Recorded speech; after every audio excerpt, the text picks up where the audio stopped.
World Pro Racing, where sim racing becomes real.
Senna was a god. No one could even dream to follow him. I'm from a very humble background. The role of women at that time were really difficult. It's so dangerous. You're risking not only your life, but also my life.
World Pro Racing, where sim racing becomes real.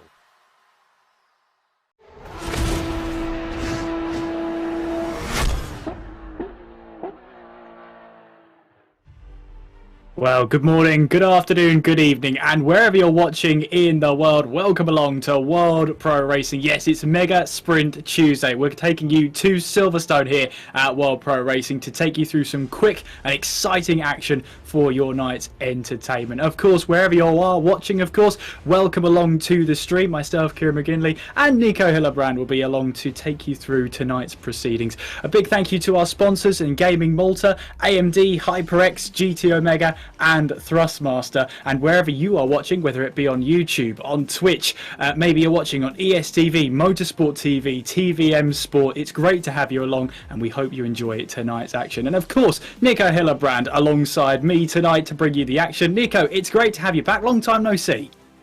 Yeah, absolutely. It's been an absolute eternity, and it's great to be working alongside you again, Kieran. It's absolutely right. Well, you won't be saying that after this event, but I digress. Tonight, we've got 6 minutes of qualifying coming up then. 20-minute races, 3 of them to be precise, to get just through that action. And the point scoring, well, the winner gets 30 points, and then the one who finishes in 30th place gets 1 point. So 1 point margins for every single position means you're going to have to be very consistently near the top to have a good chance in this sort of sprint series event. But when it's short, sharp racing, Nico, you're a racing driver, I'm going to call you that. When it's short, sharp racing, how does that affect your mentality going into it? I think especially with 3 20-minute races and a very short qualifying session, especially since it's sim racing, you know, we don't have to worry about repair bills here, so to say.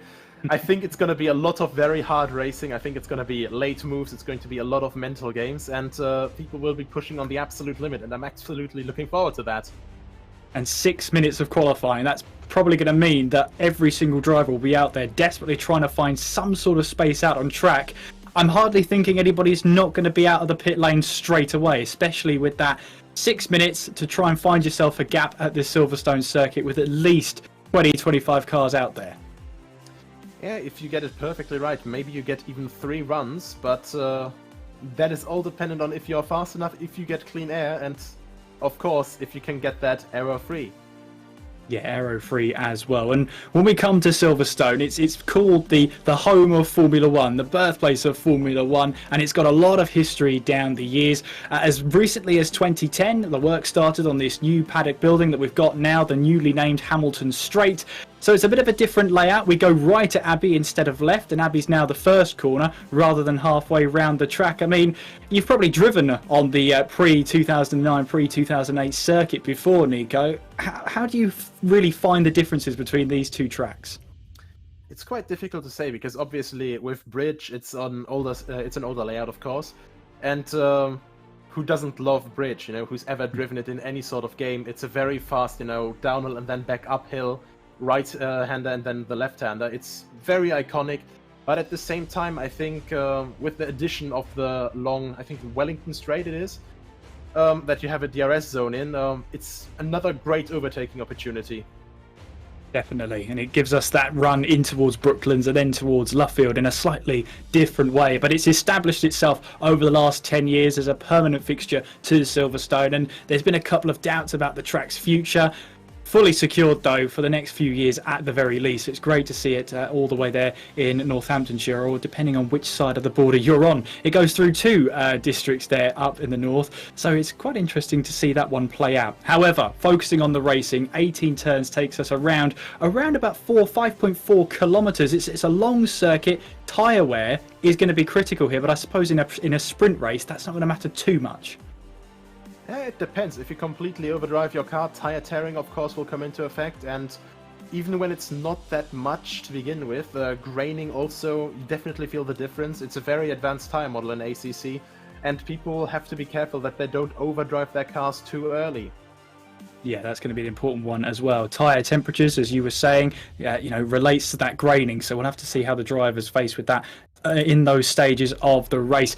And of course, Mega Sprint Tuesdays, We have, of course, got as well in the pipeline, announced just today, the ACC Sprint Series Season 3 coming back with a few rule changes. And, well, it's going to be very, very exciting. €500 prize pool for the top performers in that one. And the most important thing, compared to the other 2 seasons, is that one car you get to pick, and that's your car for the 5 races. So before then, you could choose any car for any track. But when you come to Season 3, if you enter, you have to pick the one car, and that's that. That's your car for the event. And Nico, you had your hand in the ACC Sprint Series for the past 2 seasons. I mean, how did you find it?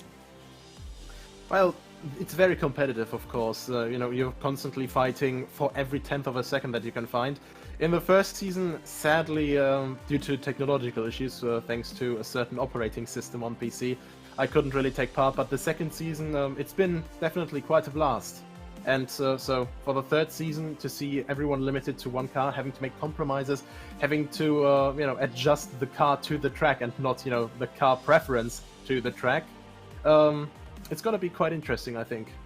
It'll add a whole nother dilemma into which car do you actually pick in the long run.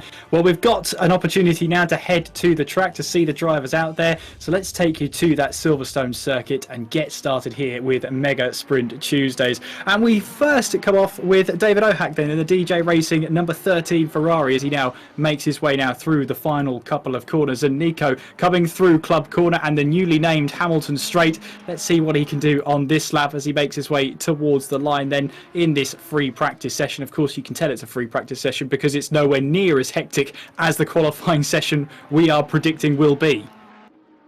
Yeah, definitely. There's still, even, you know, if it's just free driving, and the same will be for qualifying, but here it's absolutely free driving. There's no back thoughts that you constantly have about, you know, of course you want to start as far in the front as possible, and of course for that you will have to do a good lap, and here it's still just, you know, tuning the car in, getting that best lap together, maybe finding a couple temps, maybe finding some tips and tricks that you can use for your qualifying lap later.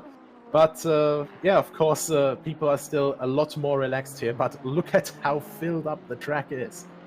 Yeah, it's going to be a very, very busy qualifying session. And if I've deciphered that right, all those dots you can see there that have got that blue tinge to them are on a flying lap. All of those on a grey sort of tinge are on an out lap. At least that's what I think it is anyway. David Ohack comes back to the old pit lane, decides to come back into the pit lane from that way. But there is Hamada Akizi now making his way through the this right-left section through Abbey and then through Farm Corner as he then makes his way onwards towards Village. And it's such a tough braking opportunity, this one. Perfect opportunity to maybe sling a move down the inside. You've got the loop then coming through here. Really have to tighten up the steering there. Slowest corner on this entire track as we then make our way through Aintree and then down the Wellington Straight to take our way towards Brooklands once again.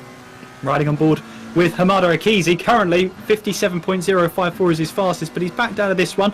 As you can see, just on that race logic timer, about 7 minutes on his clock so far. So he's clearly winding up to go for one run here as he makes his way through that final couple of corners at Luffield. And at the moment, his fastest time, 57.054. Very fast overall. I mean, the fastest I've seen so far on, well, colder tracks and a more worn-in track, because of course the track set here, you can see it in the top right of the screen, optimum. That of course isn't the true optimum, because in these track states, of course, it's not just one track state, it's always a dynamic track, and when you have, well, around 30 cars driving around, it's still a climbing value. So it starts off at fast or at green, then it slowly builds up, it becomes faster and faster, then it changes to fast on that display, becomes faster and faster, goes further up to optimum, and even then there's still around a second that you can find. So I think we haven't seen the true pace of Akizi and the others yet. Yeah, with 20 odd cars going around the track, just putting some rubber down, you'll expect to see them setting some faster and faster times going through this session as Akizi now takes us around the new complex. But it's not the start-finish line here for today's event as we now make our way through Club Corner and now down the Hamilton Straight. You can see the new complex on the right-hand side. You prepare yourself then for Abbey and Farm through the right and left, trying to get onto that curb as much as you possibly can to open up Abbey there. Try and carry as much speed through as you possibly can, making our way now up towards Village then through this right-hander. Lots of sausage curb on the right-hand side as Hamada Akizi runs deep into Village then. Has to try and recover the car to go through the loop, but that's not going to help his lap time here in this practice session. Yeah, definitely not, especially on that right-hand hairpin. The track limits there are quite, well, restrictive, so to say. At that point, it's already invalid, but you mentioned earlier, it's a great place for a move down the inside, but we see how wide it is, how wide the entry to that corner is. You can even try to make a move around the outside there, and then just maneuver yourself for a perfect position into the left-hand hairpin that comes right after that, and that is always these tactics. You have so many different lines you can take here, and even here, through Maggots and Beckett's, it is definitely something that, fittingly, you know, in the Bentley here, Sheldon's got Muscat, you can throw that car into these corners like no other, and it's definitely just such an incredible feeling. It really is. There is Czarnecki, Artur Czarnecki, making his way now through Maggots and Beckett's in the 3M Racing, number 44 Ferrari. The man from Poland makes his way through now into that instantly recognisable chicane snake section, making our way now on through Chapel and down the hangar straight, making our way all the way towards Stowe Corner.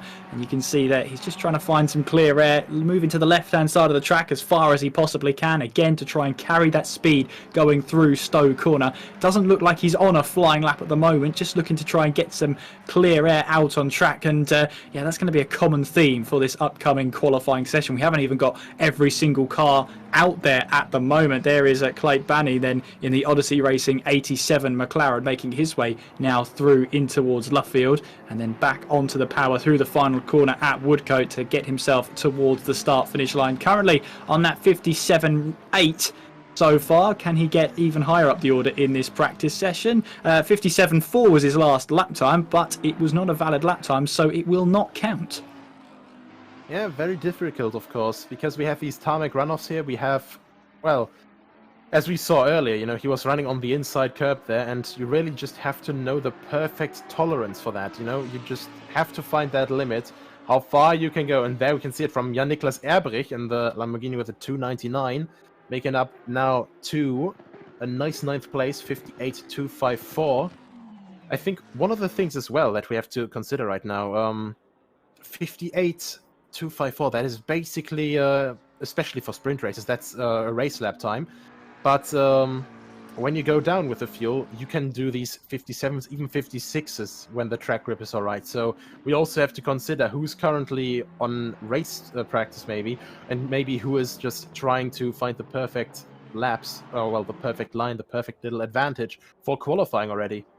There you go. There's Sandro Zara then in the Open for Offers Honda, the number 12 there. A good bit of advertising for himself then as we now make our way through in towards Village then through this right-hander. And you're a bit surprised then, Nico, to see Sandro pick this Honda. Yeah, definitely. The Honda is one of the cars, well, not even, you know, really like a bad car. It's just a big wild card because, you know, obviously we have GT3 cars here.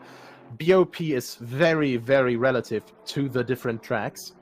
And the Honda, I say, is one of the most, you know, the cars that has the biggest, like, variation in that. Because especially at European tracks like Silverstone and all that, normally people just don't really like to pick the Honda. They prefer to pick it at the Intercontinental GT pack tracks, you know?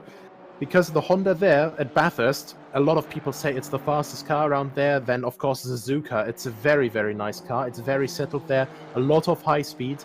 And you can just really nicely wing it around there. But a lot of people just don't really like it around the European tracks. Even so, I've seen a lot of drivers that can actually really make that car work. So, a bit of a surprise there. But if he gets a good result, I wouldn't be too surprised there. Well, there is Czarnecki making his way now through Luffield. before he gets onto the power to go through Woodcote in the 3M Racing number 44 Ferrari, up through the gears now, just under half a second off of the pace of Hamada Akizi as he makes his way towards the line. Can he find improvement? He can. Improves to a 57.276. It's not going to change his position though, but it moves him within 2.5 tenths of that lead time. That right there is Ashton Cox in the Ashtar Racing 158 McLaren, 59.7 from Cox there as he makes his way through the left-hander there of Aintree on towards the Wellington Straight. Making our way towards Brooklands, that McLaren gleaming in the sunlight there. And I know sunlight at Silverstone in Britain, it's a bit of a rare one, but we'll see how the weather plays out later on as we make our way now in through the final couple of corners. And there you can see Ashton Cox running a little bit deep there in towards Luffield, but he gets back onto the power, hoping for an earlier apex, hoping to carry a bit more speed on the exit. Through Woodcote we go and onwards towards the start finish line. Currently 18th fastest in this practice session, stays 18th fastest. He took 6 tenths out of his time, but it wasn't a valid time, so he has to stick with a 59.7. There goes the back end, a little bit too much curb on the entry there, and Ashton Cox finds himself around. Yeah, definitely not an easy corner. Cops is, I think I speak for everyone who's ever driven it, you know. To drive Cops is not that difficult because obviously, you know, it's a medium to fast speed right-hander, but to take it properly, it's so difficult because you just have to hit it at the perfect angle to not go off track at the exit, and also, as we just saw, to not spin it around in the middle.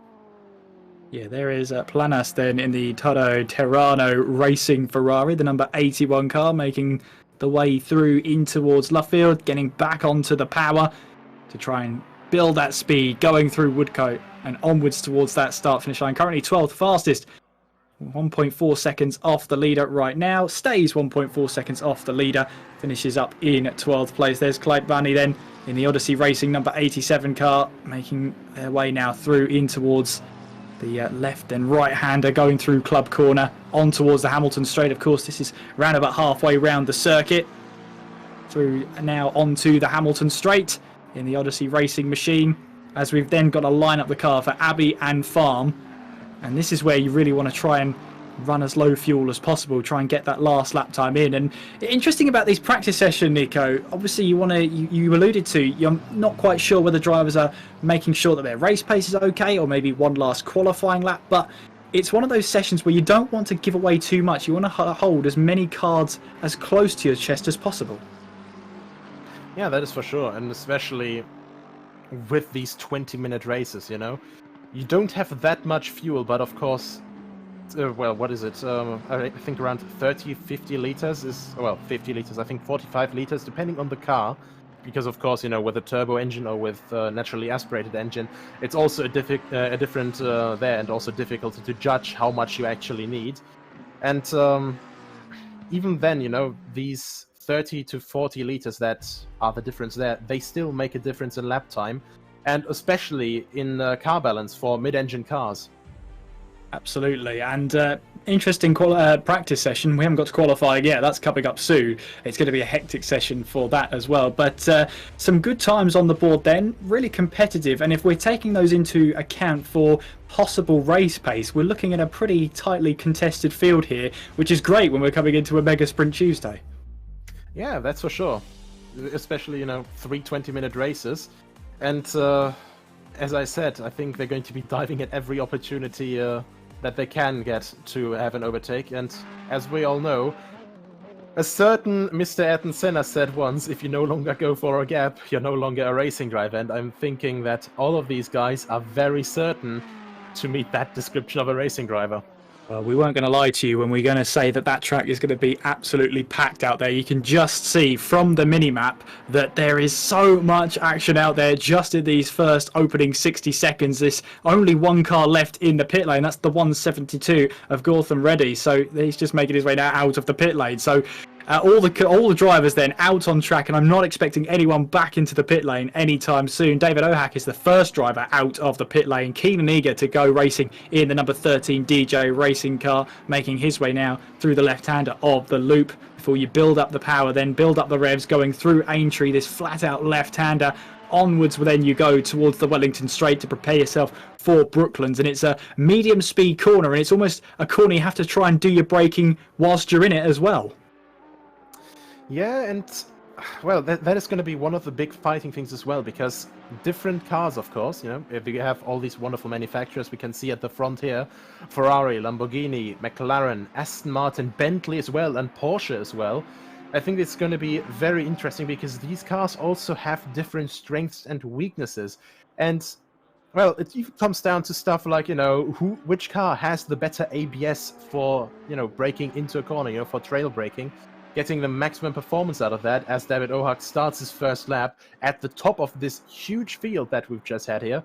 You know, for example, I know that the Lamborghini, it has a bit of a longer braking distance and the ABS is a little bit iffy sometimes there as well, so you just have to watch out that you get the car slowed down perfectly, that you have the ABS set up perfectly and the brake bias perfectly, just so you can make sure I get as fast into that corner as possible, but I don't overcook it.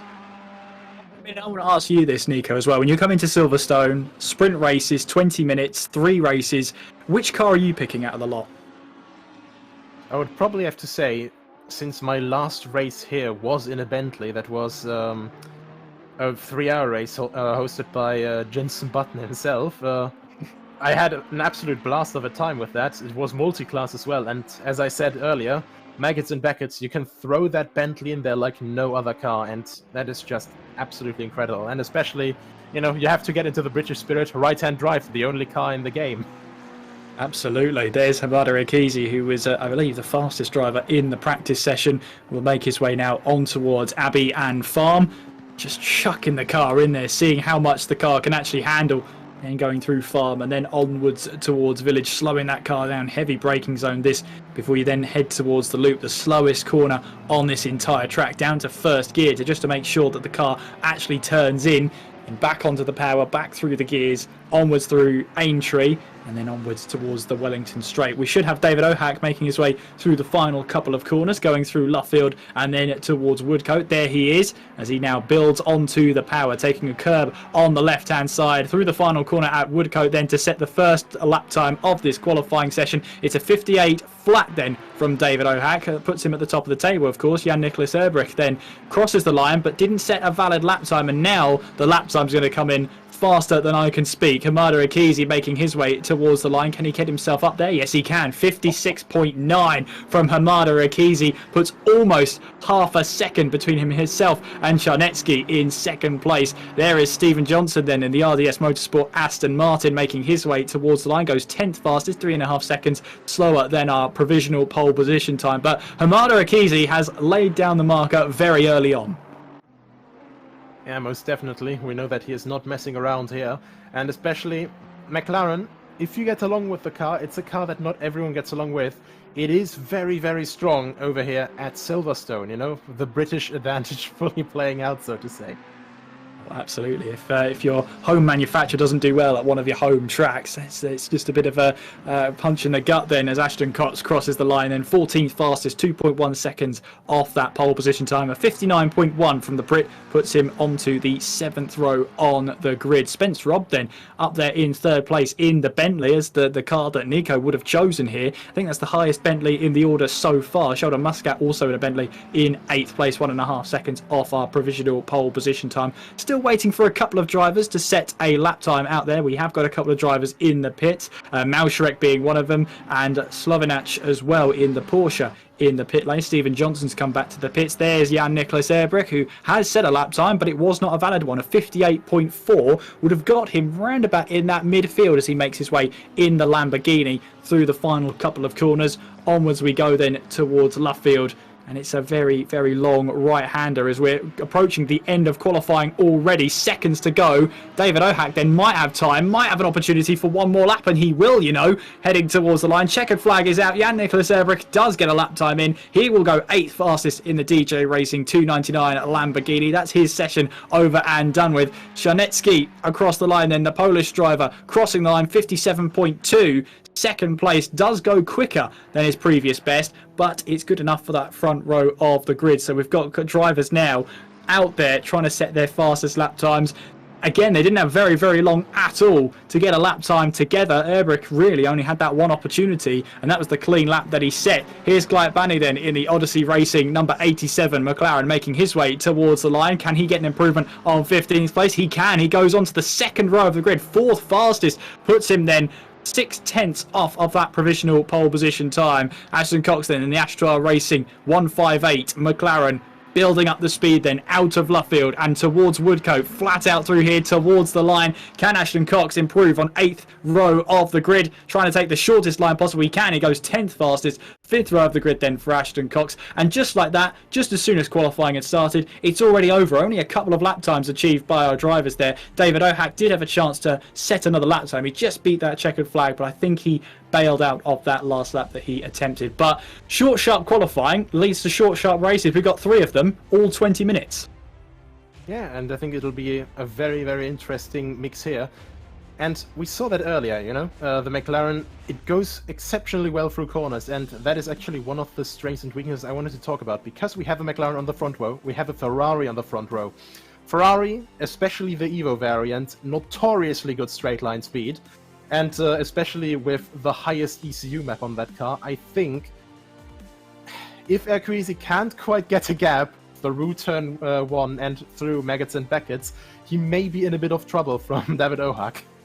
He could be indeed. It's going to be a tight turn 1 then as we take you back then towards Copse Corner. I mean, that being turn 1, I mean, it's going to be a little bit hairy going through there. It's going to be that mentality of the race can't be won at the first turn, but it can most certainly be lost there.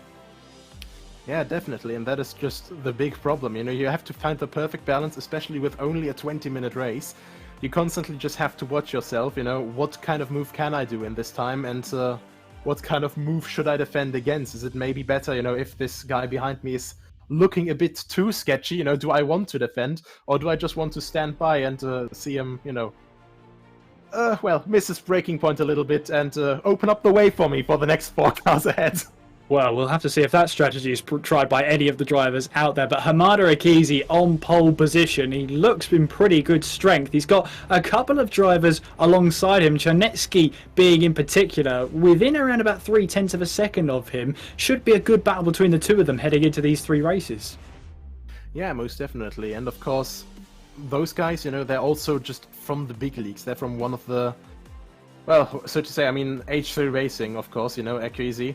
He's known around the globe already, and so is Chernetsky. And I think, you know, these guys coming here to World Pro Racing, where everyone, you know, all the skill gaps and all skill levels are always welcome to see. I think that's really fun, because we'll just see people who are, what by any definition, you know, professionals, and then, you know, obviously a couple of, not amateurs, but, you know, new guys to all of this. So, looking forward to it. Absolutely, and World Pro Racing here with Mega Sprint Tuesdays. We're going to have the race very shortly, but we're going to bring you a couple of quick messages before the racing gets underway. Don't go anywhere.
So here we are then, World Pro Racing for Mega Sprint Tuesdays. Nico, we've seen a pretty hectic qualifying session.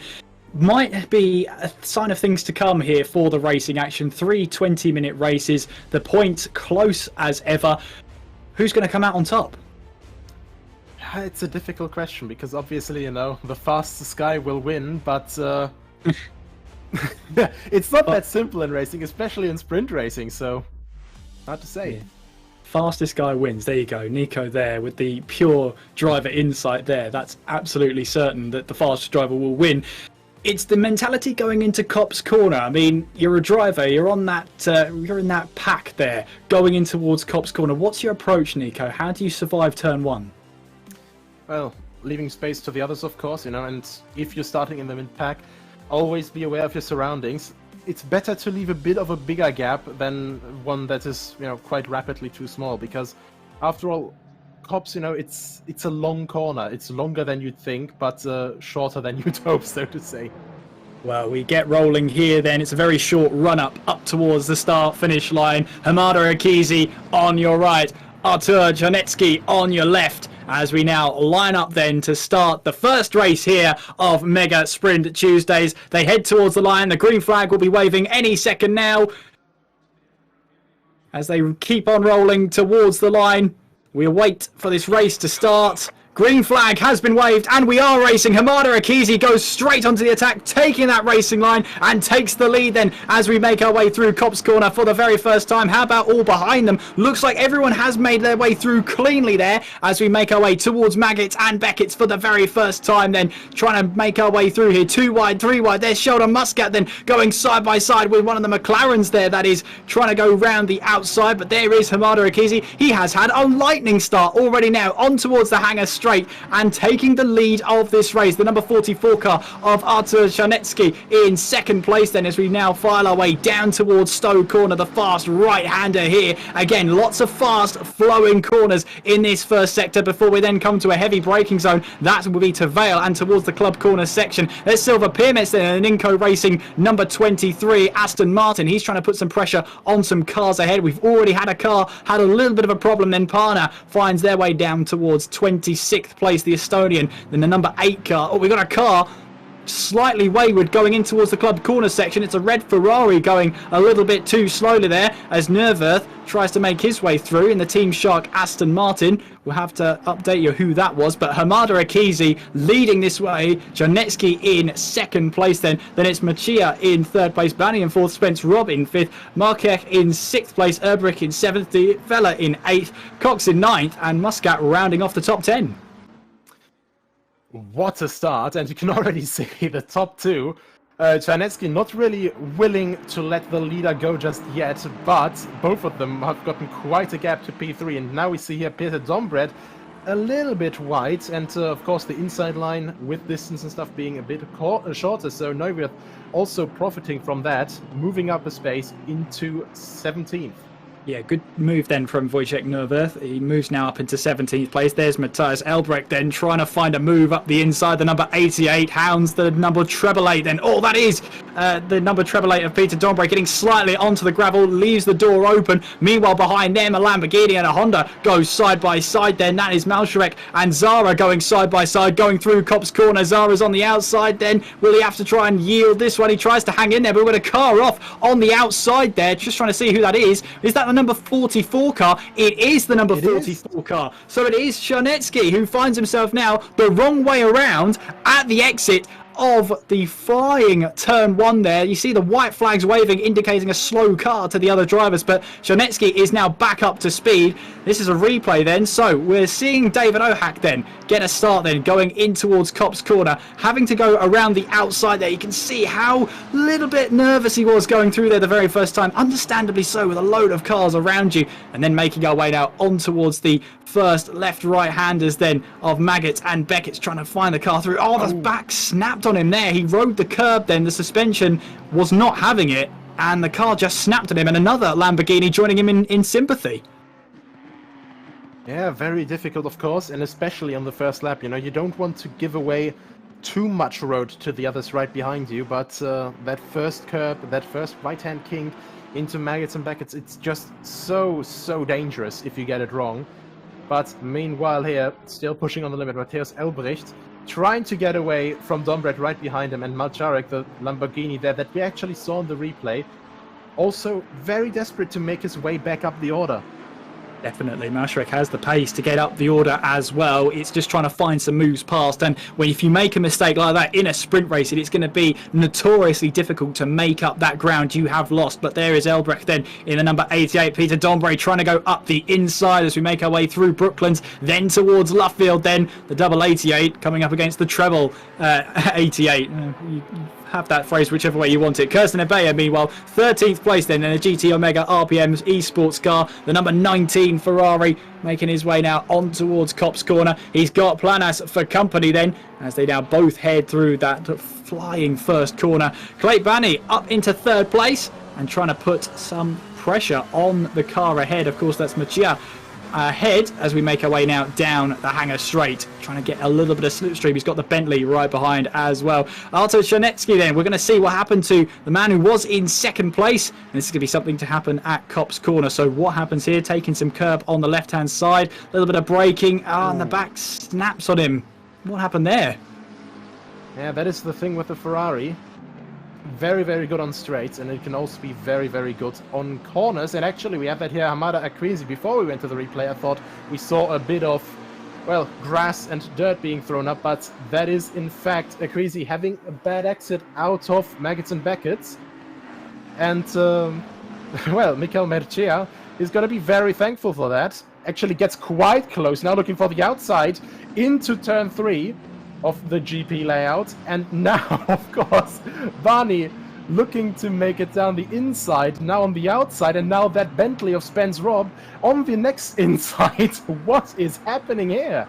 Well, this is what the one mistake from the leader can do. It bunches up the entire pack, and now we've got cars trying to run 3 wide, maybe down towards Luffield and Woodcote we go. Going in towards this long left-hander. Oh, that's a little bit close for comfort there for Spence Robb, but he manages to slow the car down. Clyde Banney is now onto the inside as we head our way through Luffield with this tight right-hander. The Bentley of Spence Robb has the outside line. They come door to door there as they now try and both put the power on through the final corner and towards the start-finish line. Meanwhile, then Markek right behind, just trying to look to see if he can take advantage. We're going to go 2 wide in towards Copse Corner, are we then? Side by side, we go through turn 1. Spence Robb's on the outside then. Banney has the inside line, has the position for now, but there is Markek then trying to find a way through, trying to sneak a move as well, but they hold formation for then. So Banney now into 3rd place, Spence Robb down to 4th, Markek holds on to 5th place. But that is a ding-dong battle up ahead involving Hamada Erkizi and Mercia there as we make our way now on towards the hangar straight. Let's have a replay.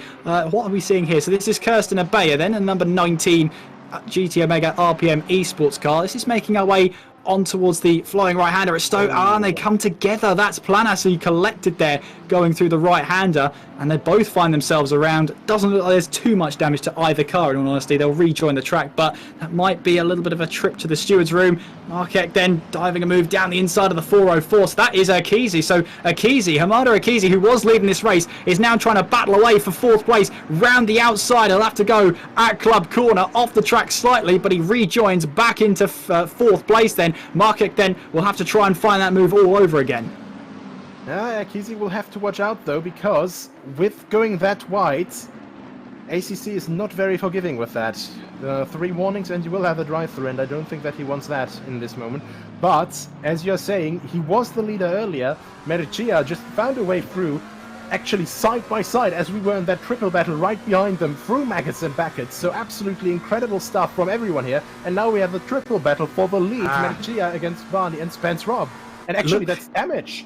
That is damage. That's a lot of damage. He's having to steer the car left to keep it in a straight line. Oh, he's off again then, going through in towards the 3rd to last corner then. That's Brooklands now going through in towards Luffield. No wonder he's struggled off the pace. He's got a bit of steering damage that he's having to counteract with. That's going to cost him a whole lot of time. But we rejoin onto the battle for the lead. Machia, Vanni and Spence Robb all battling away for the lead of this race with just over 11 minutes of this race to go. There is your race leader in Mikel Machia as we make our way now in towards Maggots and Beckett's another time around. A 10-second penalty has been applied to the number 81 car of Planas for causing an avoidable incident with the number 18 car. So I believe that's going to be applied there and then. Maybe a typo. Probably was the 19 of Kirsten Abaya, but yes. That was the incident that we saw down here into Stowe.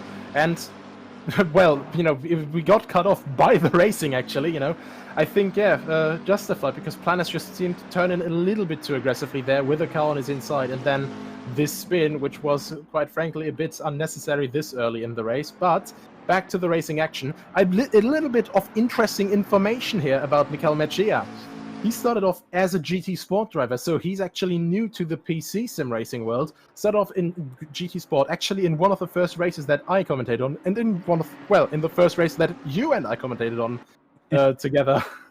Absolutely, and we see Clyde Banney here looking to try and rain on Mejia's parade, going in towards the right-hander there of Village, then making our way towards the loop. And you can see there pretty much 3 different lines being taken. Spence Robb wants to try and get a move done, and the number 48 Bentley. So Reese, Spence, Robb now going down the Wellington straight into the slipstream then of the McLaren ahead of Banney. Will he try and move then going down the inside in towards Brooklands? There you can see our picture-in-picture riding aboard with Spence Robb as he tries to tackle this long left-hander. Mejia then getting slightly wayward on the exit of that corner then of Brooklands, but then lines up perfectly for Luffield and gets a good exit as well, so maybe that's his racing line of choice. Hamada Akizi is back into the pit lane. Not sure we'll see him rejoin in this race, which is a huge shame for what was our race leader. We're coming up towards turn 1 here for another time, for the 6th time in this race. Reese Spence Mob then putting the pressure on now on Banney ahead of him, but Mejia is feeling the pressure too. 3-way battle then for the lead of this race, and you've got to say Marquez, Jan-Niklas Erbrich, Muscat, Vela, they're not too far behind from this battle. Yeah, definitely not, and I think if one of these guys makes a mistake, if one of them gets slowed down a bit too much, immediately we're going to have this 3-way battle turn into a 6-way battle, as it seems. But meanwhile, look right behind that. You can't quite see it as clearly because the distance is getting up a little bit. But over the roof of that McLaren, you can still see the Bentley. That absolutely humongous car in comparison to the 720S. And, it's always a crowd favorite, isn't it? Oh, definitely, definitely. As you see then, Mejia then making his way through the final corner, and sorry, not the final corner, that's the final corner of the GP layout, as he now makes his way around halfway around the track at the new complex, making our way now through in towards Vale Abbey then for the 6th time in this race. James Mead then in a JBR Aston Martin, under pressure then from the McLaren of Jan Ryler in the number 149 car, now making our way through that right left of Abbey and then Farm, onwards then towards Village, braking hard here, just trying to get the car slowed down as James Mead runs a little bit too deep, opens the door then for Jan Ryler to go through the loop. You see then Jan Ryler taking a slightly different line to the 505 of James Mead. Back onto the power we will go, riding aboard that rear wing of James Mead then, heading down the Wellington straight and then towards Brooklands once again. And you can see here Mead's going to have to go the long way around. Jan Ryler wants that inside line going in towards Brooklands. Are they going to run side by side up towards Luffield? Instinct says yes, but there you can see James Mead has to back out of that one. That's a good move then from Jan Ryler, rejoining the battle for the lead of this race. Mejia then under huge amounts of pressure then from Banney. He does slightly leave that door open, runs a little bit wide. Banney will try and take full advantage, so too will Spence Robb as they're trying to run side by side, 2nd and 3rd place going in towards Maggots once again. Running side by side, so close between them. Mejia's got away with that one. Banney trying to take advantage, but he's taking a bit too much curb. He's got onto the grass, and Reese Spence Robb surely should grab 2nd place, which he does. And in that, then Marquez also grabs 3rd place. It just shows you how a mistake here can send you 2-3 positions down the order. That was very close as well on that rejoin with Marquez, and I think maybe this was something that will be looked at as well, because after all, he was rejoining the track there, so you have to be careful. Even if you, of course, you haven't made a mistake, you lost the position, but you still have to keep a leveled head.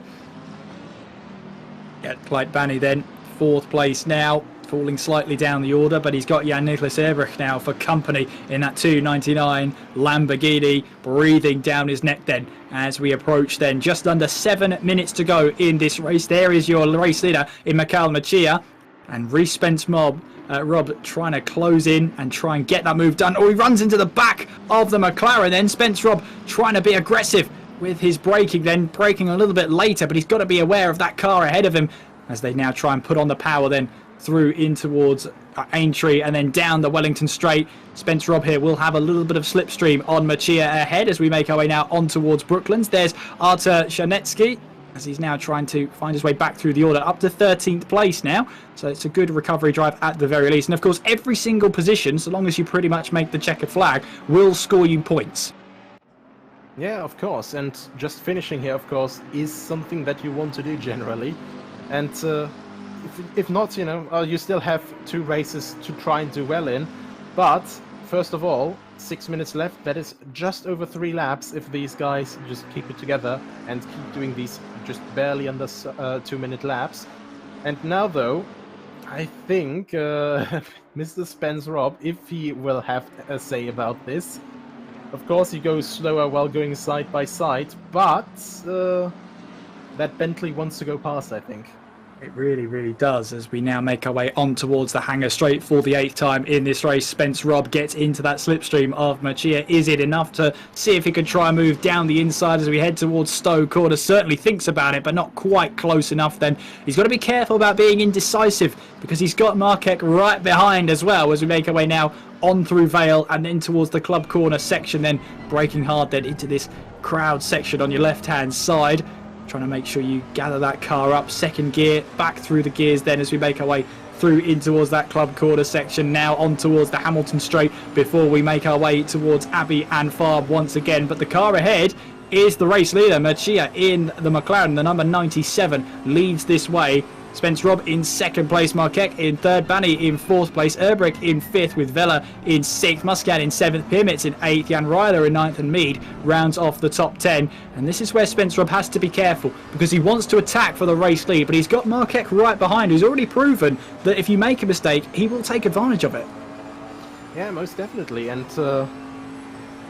well, I think the problem now is, you only have around 2, maybe 3 laps left at this, and oh my goodness, look at this! This is just what I meant here. You just have these last couple laps left. It doesn't even allow me to finish my sentence. If there's going to be contact, it's going to happen in these last moments, and sadly it hit Medachia here, who's luckily just dropping down to 4th. He has, and a little bit of contact then going through the left-hander of Brooklands, and that's all that Machia needed to be demoted all the way down to 4th place. No doubt the stewards will be having a look at that one, but Spence Robb does lead this way then. Marquek in 2nd place, Bani in 3rd, but they're still battling hammer and tong for that 3rd place, so Machia's not really out of this one just yet, down to 4th place, but that top 3 are battling hard for that race win. And if Spence Robb can try and find his way a little bit of a gap maybe to the 2 cars behind, he can try and find that sort of gap, that breathing space that he needs. But Bani is trying to find a way back past Marquek, who found himself up into 2nd place. As we can see then, Marquek trying to have the inside line, Bani round the outside then as we head through Stowe Corner, but I don't think there's going to be enough space there. There's just about enough space though between the 2 drivers, but Marquek managing to hold on just about to 2nd place. Bani holds on to 3rd right now as we round the final couple of corners then as we make our way through, and then on towards the Hamilton Straight. 3 minutes of this race still to run, and we've got multiple cars running wide going through that halfway point, going through that final sort of acceleration point through Club Corner section. Machia then, so this is going to be what happened to our race leader. We saw it on board with Spence Robb as we make our way now braking in towards Brooklands then. And Nico, is that a case of maybe Spence Robb misjudging his braking point, or is that Machia braking slightly earlier than the Bentley would have expected? No, I think that was definitely him misjudging his braking point. Of course, it's also difficult to say because the Bentley has, as I said, a bit of a different ABS system as the McLaren. And yeah, I think just maybe a bit too much turn-in, a bit too desperate, a bit too much dirty air, and there's contact like that. So I'm not the judge of what happens, but yeah, as with every race, we have FIA-accredited stewards here, and they know what to do. They do know what to do, and that's Shadetsky, who knows exactly what to do as well. Up to 12th place, he will go, and a recovery drive then started 2nd place in this race. Reese Spence Robnen, meanwhile, leading this way. He's got Marquek right behind. Bani also battling him for 3rd place in this race. Machia in 4th, Erbrick in 5th, with Muscat 6th, Vela in 7th, Pirmitz in 8th, Ryler in 9th, and Mead rounding off the top 10. But he's becoming a little bit of a target then for Slovinac in these final closing stages of this race. Just over 90 seconds to go as we now make our way on towards Stowe Corner. It's going to be nip and tuck whether this is the final lap of this race. I don't think it will be. I think we will have at least one more. I say at least one more. We should have one more. Yeah, we should have. I think it's going to be very, very close, but of course it all depends on the leader. However, if Spence Rob decides, oh, well, I think I'm done with this race for now, he could slow down a little bit, but quite honestly, he doesn't have that comfortable of a gap to the guys behind. No, not to do that either. So he's going to have to play it fine. 60 seconds of this race to go then, and the leaders are just making their way now in through Abbey and Farm for the I think that's the 9th time this race, possibly 10th, as they now make their way up towards Village. We're seeing David Ohak then, and it's been a tough start for David Ohak. He got onto the curbs then early on, spun himself around. 16th place though. He will be promoted into 15th place because of Planis's 10-second penalty. There is Spence Robb then making their way now on towards the Wellington Straight and towards Brooklyn, that flying left-hander, and that battle for 2nd place seems to have plateaued a little bit, seems to have settled down into these closing stages. But Spence Robb now making his way through Luffield, trying to get that apex, trying to get that biting point. It's going to be close to the line though, as we now make our way towards Wilco, building up through the gears, building up through the power. We should get one more lap if Spence Robb doesn't back out of the power, which we will. We will go for one more lap in this race, and then the team Bentley of Reese Spence Robb starts the final lap of this race as we then make our way through Copse Corner now towards Maggots and Beckett. So we get one more lap to enjoy this battle for 2nd place. Yeah, and this is just this fun party. You just have barely under 2 minutes. So it's also a thing with fuel calculation, because as I said, you want the car to be as light as possible. If you have 35 or maybe 38 liters, some people will really try to optimize everything out of it and just optimize it a little bit too much. And in the last lap, it's suddenly you cross the line. It's like, wait, the race is not over? Oh, boy. Safety car map it is for the last lap. Oh, absolutely. Silver Pirmitz then has moved now up into 8th place, I do believe. He's got a move done on Jan Ryler. So the Bentley now finds himself, the Aston Martin finds himself now up into 8th place. Silver Pirmitz, the Estonian, in the Ninko Racing number 23, Aston Martin, making their way now on towards Vale and Club Corner section here. And the number 48 of Spence Robb does lead this way, but the stewards will be awarding a 5-second penalty to the car in race number 2 because the incident happened within the last 5 minutes. They will apply a 5-second penalty to him in race number 2. So for now, he leads this way then, going through the final couple of corners, through the loop, and then towards Aintree, on towards the Wellington Straight we will go. And the team Bentley of Reese Spence Robb. Try saying that 3 times quickly. As we make our way now on towards Brooklands then, slowing that car down then for that flying left-hander. And the battle for 2nd place really has meant that he's managed to keep concentrated there. The number 8 car is just about rejoining there. I think that's Prit Parna then, who just about rejoins. James Mead, though, trying to hold off the attack of Slovinac, but there is Reese Spence Robb then making his way through the final corner to cross the line to take the checkered flag and win race 1 of Mega Sprint Tuesdays here on World Pro Racing. Markek in 2nd place, Bani in 3rd. Great battling between the two of them, and it's Markek who comes out on top. Machia then in 4th place will feel a little bit hard done by, but 4th place to recover is a great job. There is James Mead just about holding off the attack from Slovinac towards the line, just about grabbing 10th place there. But it's Erbrick in 5th place, Muscat in 6th, Vela in 7th place with Pirmitz in 8th, Jan Ryler 9th, Mead in 10th, Slovinac in 11th place. Meanwhile, we've still got a battle here between 2 drivers. We've got the number 19 car of Kirsten Abea trying to go down the inside, going in towards one of the final corners, then make our way through the loop. Ligreston trying to hold off the attack of Kirsten Abea. This is for the last really wooden spoon to finish on the lead lap. As you can see there, the Ferrari of Abea gets onto the grass, now tries to switch to the inside line, then going in towards Brooklands for the final time, manages to get the inside line, but he's got it over on the corner, goes onto the grass, and Ligreston there says thank you very much, I'll take 23rd place from you. Who'd have thought a battle for 23rd place could be that intense between the two of them? But Ligreston then builds up the power and will cross the line to finish in 23rd place with Kirsten Abea through everything going at it through the final couple of corners, but 24th place is what he will have to settle with there. Well, if you enjoyed one race of those, guess what? I've got some good news. We've got 2 more of them coming your way. And Nico, a pretty action-packed race. The stewards had quite a bit to deal with in that one. Yeah, definitely. Luckily, not too many bigger incidents, but the ones that we did have, quite a bit of drama there, so to say. Yeah, either way, I think, Mercia, even though the incident happened, still held on quite well. Had another scary moment coming out of Chapel there, but able to hold on and less than 2 seconds behind P3. Maybe a bit building also that his McLaren mates would also, try a bit of a sprint move. But luckily nothing happened there. To be honest, the finish between 10th and 11th was the most exciting for me. Just barely a couple centimeters apart and less than half of a tenth after 20 minutes. That is quite something in my opinion. 0.041 seconds between the two of them crossing the line there. So yeah, fantastic battling all throughout the field. And we saw then a great battle for 23rd place in the closing stages of that race. All of these points matter. Every single finishing position is worth at least a few points. So it's worth trying to go for a late move, get yourself an extra point, try and get yourself up the table a little bit more.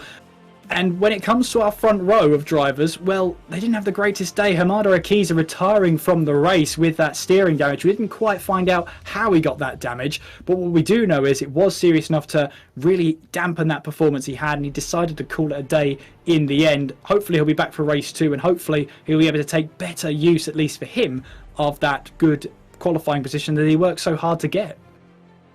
Yeah, and of course, quite difficult start for him, but if I've learned anything from watching these pro divers race, especially Akrizi, I raced against him once at Bathurst. Once he gets into the zone, he's quite a force to be reckoned with. So I'm looking forward to seeing, what he will pull in the next 2 races. And if anything, it didn't dampen his spirit with the first race. If anything, it lightened it up a bit more. Well, whilst we collect all of our thoughts and head to race 2, we'll be back very, very shortly here on World Pro Racing to continue with Mega Sprint Tuesdays after these messages. Don't go anywhere.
Welcome back then to World Pro Racing Mega Sprint Tuesdays. We've had one action-packed race already. We've got two more coming up. And Nico, if the first race taught us anything, it's that it is going to be high octane, lots of battles up and down the order. Yeah, of course, and especially in the last couple minutes, I think everyone had very, very strong nerves. Everyone had a lot of patience, but of course, at some point you have to make that move. Sadly, in some cases, you know, no matter what the cost, but for that case, we have our FIA accredited stewards after all. And yeah, into race 2, Mr. Reese Spence Robb will go into it with a 5-second penalty due to his little misjudgment of braking distance.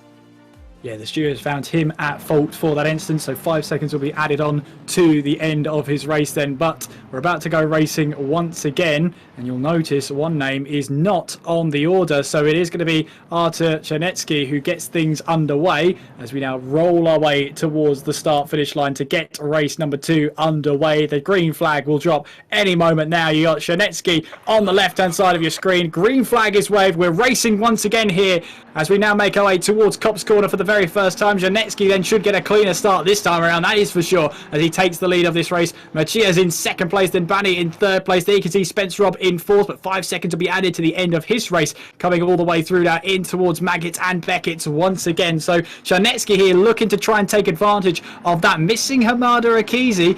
Will look to try and get the power on and see what he can do. Silver Pyramids has a drive-through penalty. Now that's most likely going to be for a start line or starting infringement. So he possibly wasn't in the right place when the green flag dropped. And so he's got himself a drive-through penalty.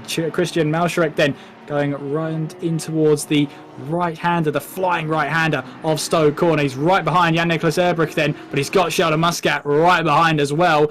Meanwhile, Czernetsky then leads the way from Macia and Bani in third place then. And the Polish driver will want to try and make use of this as much as he possibly can. He's shown us already he's got the pace. He now needs to try and get that pace and deliver with a good result here. Yeah, definitely. And the last time we saw him lose the car through Copse, but hopefully this won't be the case this time.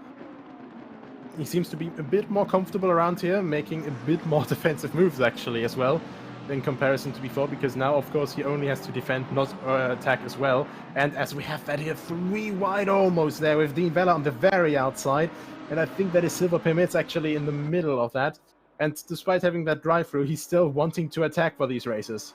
Absolutely, he wants to try and get through as much as possible, try and lose the least amount of time possible with that drive-through penalty. So it won't be surprising to me if he takes it as late as he possibly can in the hopes that he can recover some of that time. Spence Robb looking for a move up the inside as we now make our way through. Then we've got one of the cars, we've got 2 cars off into the gravel slightly there. We're going side by side now. Battle for third place then as we make our way up towards Copse for the second time in this race, and Spence Robb then up now into third place as he takes away that position from Bani then. So good move from the team Boatley Bentley as we make our way now once again towards Maggott and Beckett. Czernetsky in the lead with Macia in second place. There's Wojciech Nerwerth who's right and trying to get away from Elbrecht right behind, but he's not going to make it easy then, the number 88 car, as we're going side by side. Up ahead, that's Ligreston and Ashton Cox going side by side. There's Sandro Zara in the open for offers Honda then, as Christopher Ligreston then 19th place as Ashton Cox goes down to 20th. David Ohak then has made it further than he did last time without spinning, but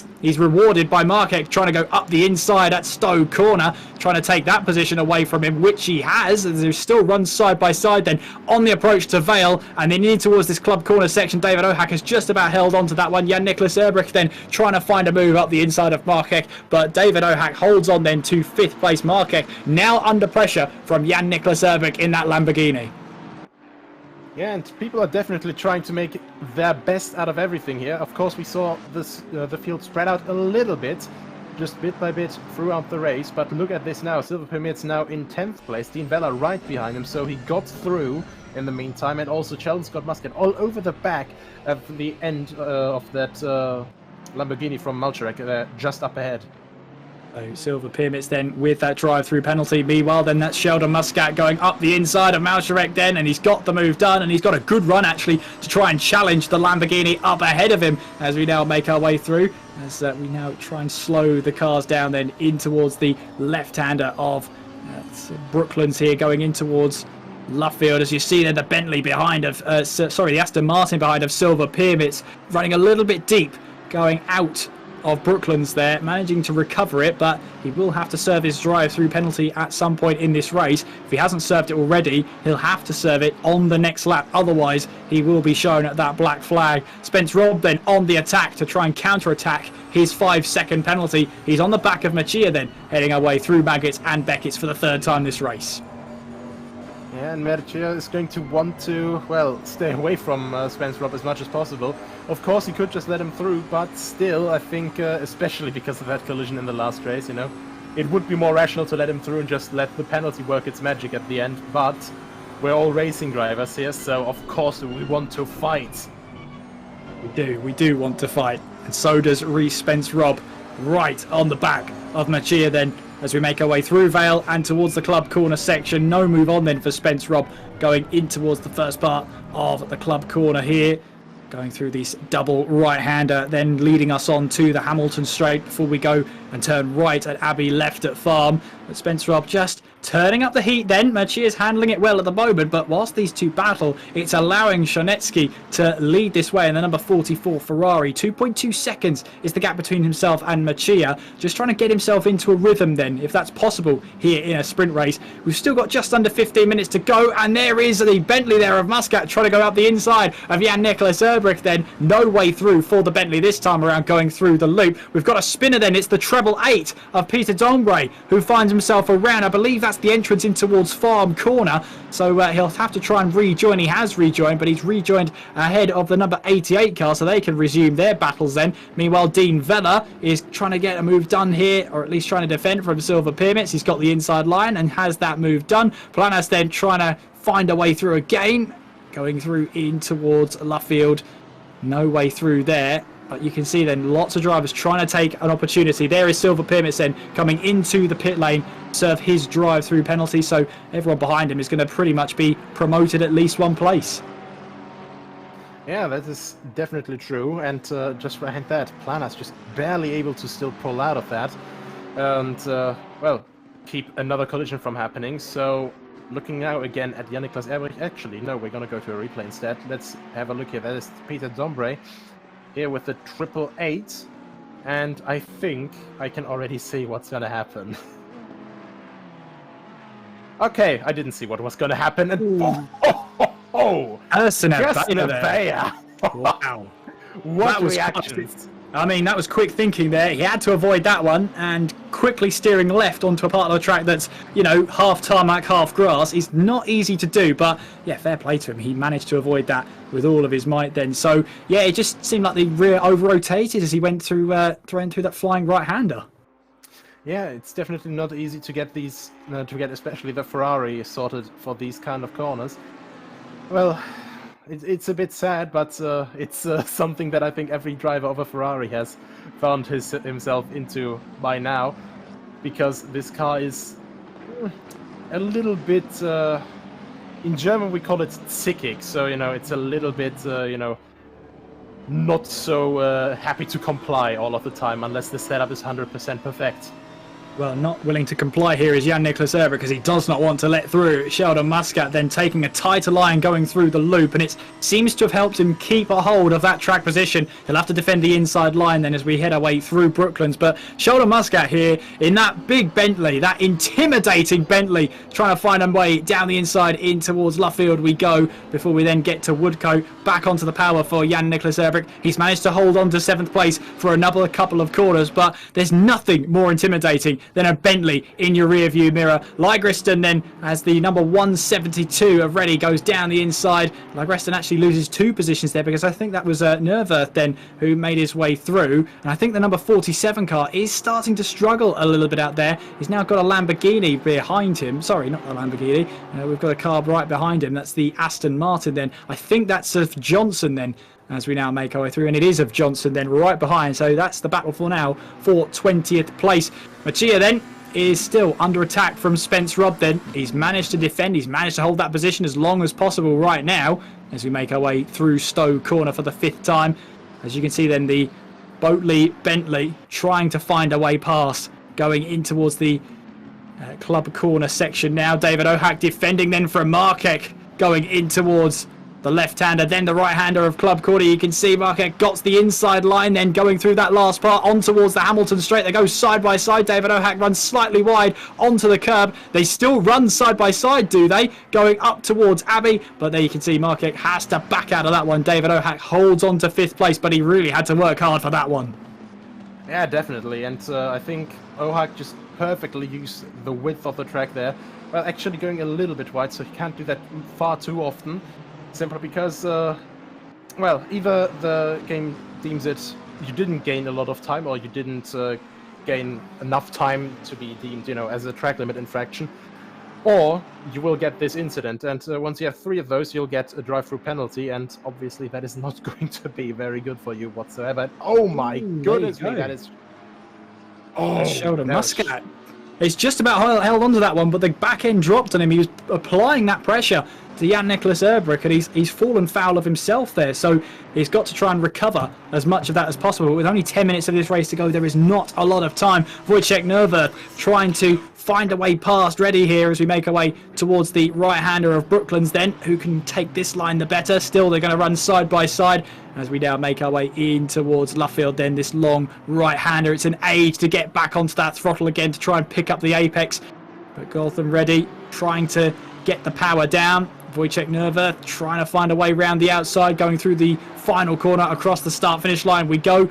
And you can see there Nerver trying to find a way up the inside in towards Copse Corner, launches the car down the inside, takes that position away, and Nerver goes up to 18th place. David Ohak then still under pressure from Markek then going through this long right-hander at Stowe, and I think Markek has the move done, and he does. So Markek up a position then, up into 5th place. Great move from him there, just placed his car perfectly, and then I think Ohak got caught out a little bit by the bumps in the braking zone into Stowe, because obviously that is very difficult to get it right and just can't get the car turning properly. However, we're back here with Reece Spence-Robb right behind the McLaren, and you're not going to want to be there, especially because of this here. And barely was able to hold on to that. And Barney says, thank you very much, I'll take that very appreciatingly, so to say. Yeah, back onto the podium places for Clyde Barney then, so he'll be very appreciative of that. And I think for Spence-Robb, he'll be relieved that he's only conceded 1 position. However, he's got 5 seconds worth of penalties carried over from the last race. That'll be added to his race at the end of this one. And you can see it's going to drop him quite a way down the order, considering how close everybody is out there. Marquez is around 3 seconds back, and then you've got around Jan-Nicolas Erbrich. It's around that area he's going to drop to. Meanwhile, then, there is Artur Janecki leading this way by nearly 5 seconds. The man from Poland putting the laps in then and showing us what we were missing in that first race. If he didn't have that moment, could he have done a double here maybe? But Jan Ryler is under pressure then from Mead as we make our way towards Copse Corner. Flying our way through then the number 505 car then of James Mead, trying to put Jan Ryler, make him think about taking a certain line, going in towards Maggots and Beckett's, and Aston Martin is simply not going anywhere for now as we try and find the lines through here. Jan Ryler in the Euro Racing team. McLaren trying to find the grip out there, gets the grip actually, and has actually pulled a little bit of a gap over James Mead. He'll be happy about that one, because then that negates the slipstream that he might be giving to Mead down the Hangar Straight. And not only that, you know, obviously the closer you are, the stronger the slipstream gets, because the air hasn't just quite flown back down yet. But also, you know, the more distance you have, the better, of course. And that is Kirsten Abeya getting a drive-through, so I think that may have been from him, well, not showing the appropriate amount of regard to track limits.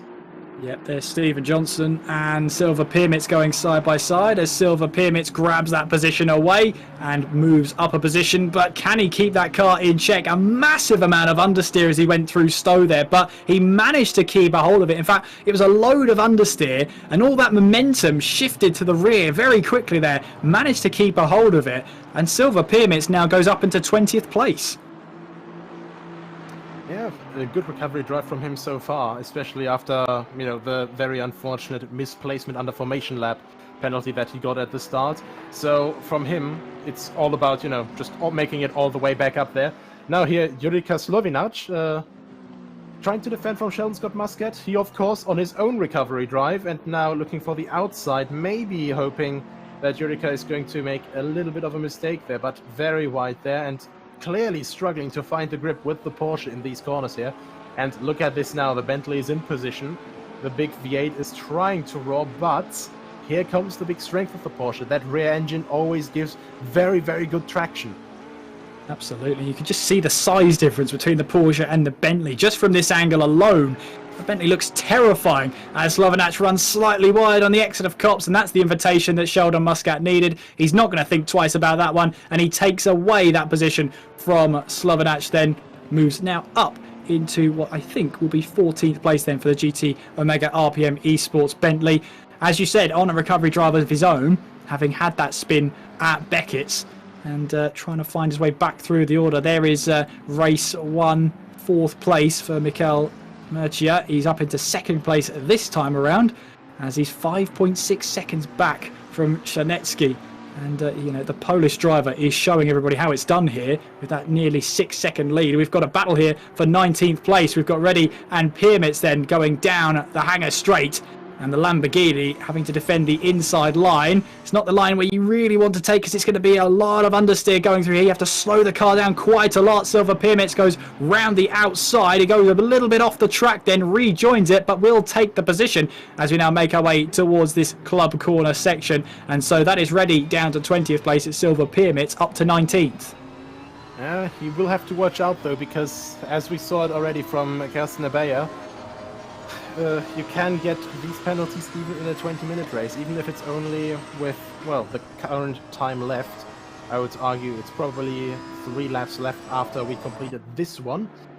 That is still plenty of time to find another 2 excursions if he is on his first warning. And of course, you don't want that to happen. So maybe a bit less throttle, a little bit more staying on the road. But either way, good move done from Silver Piermitz.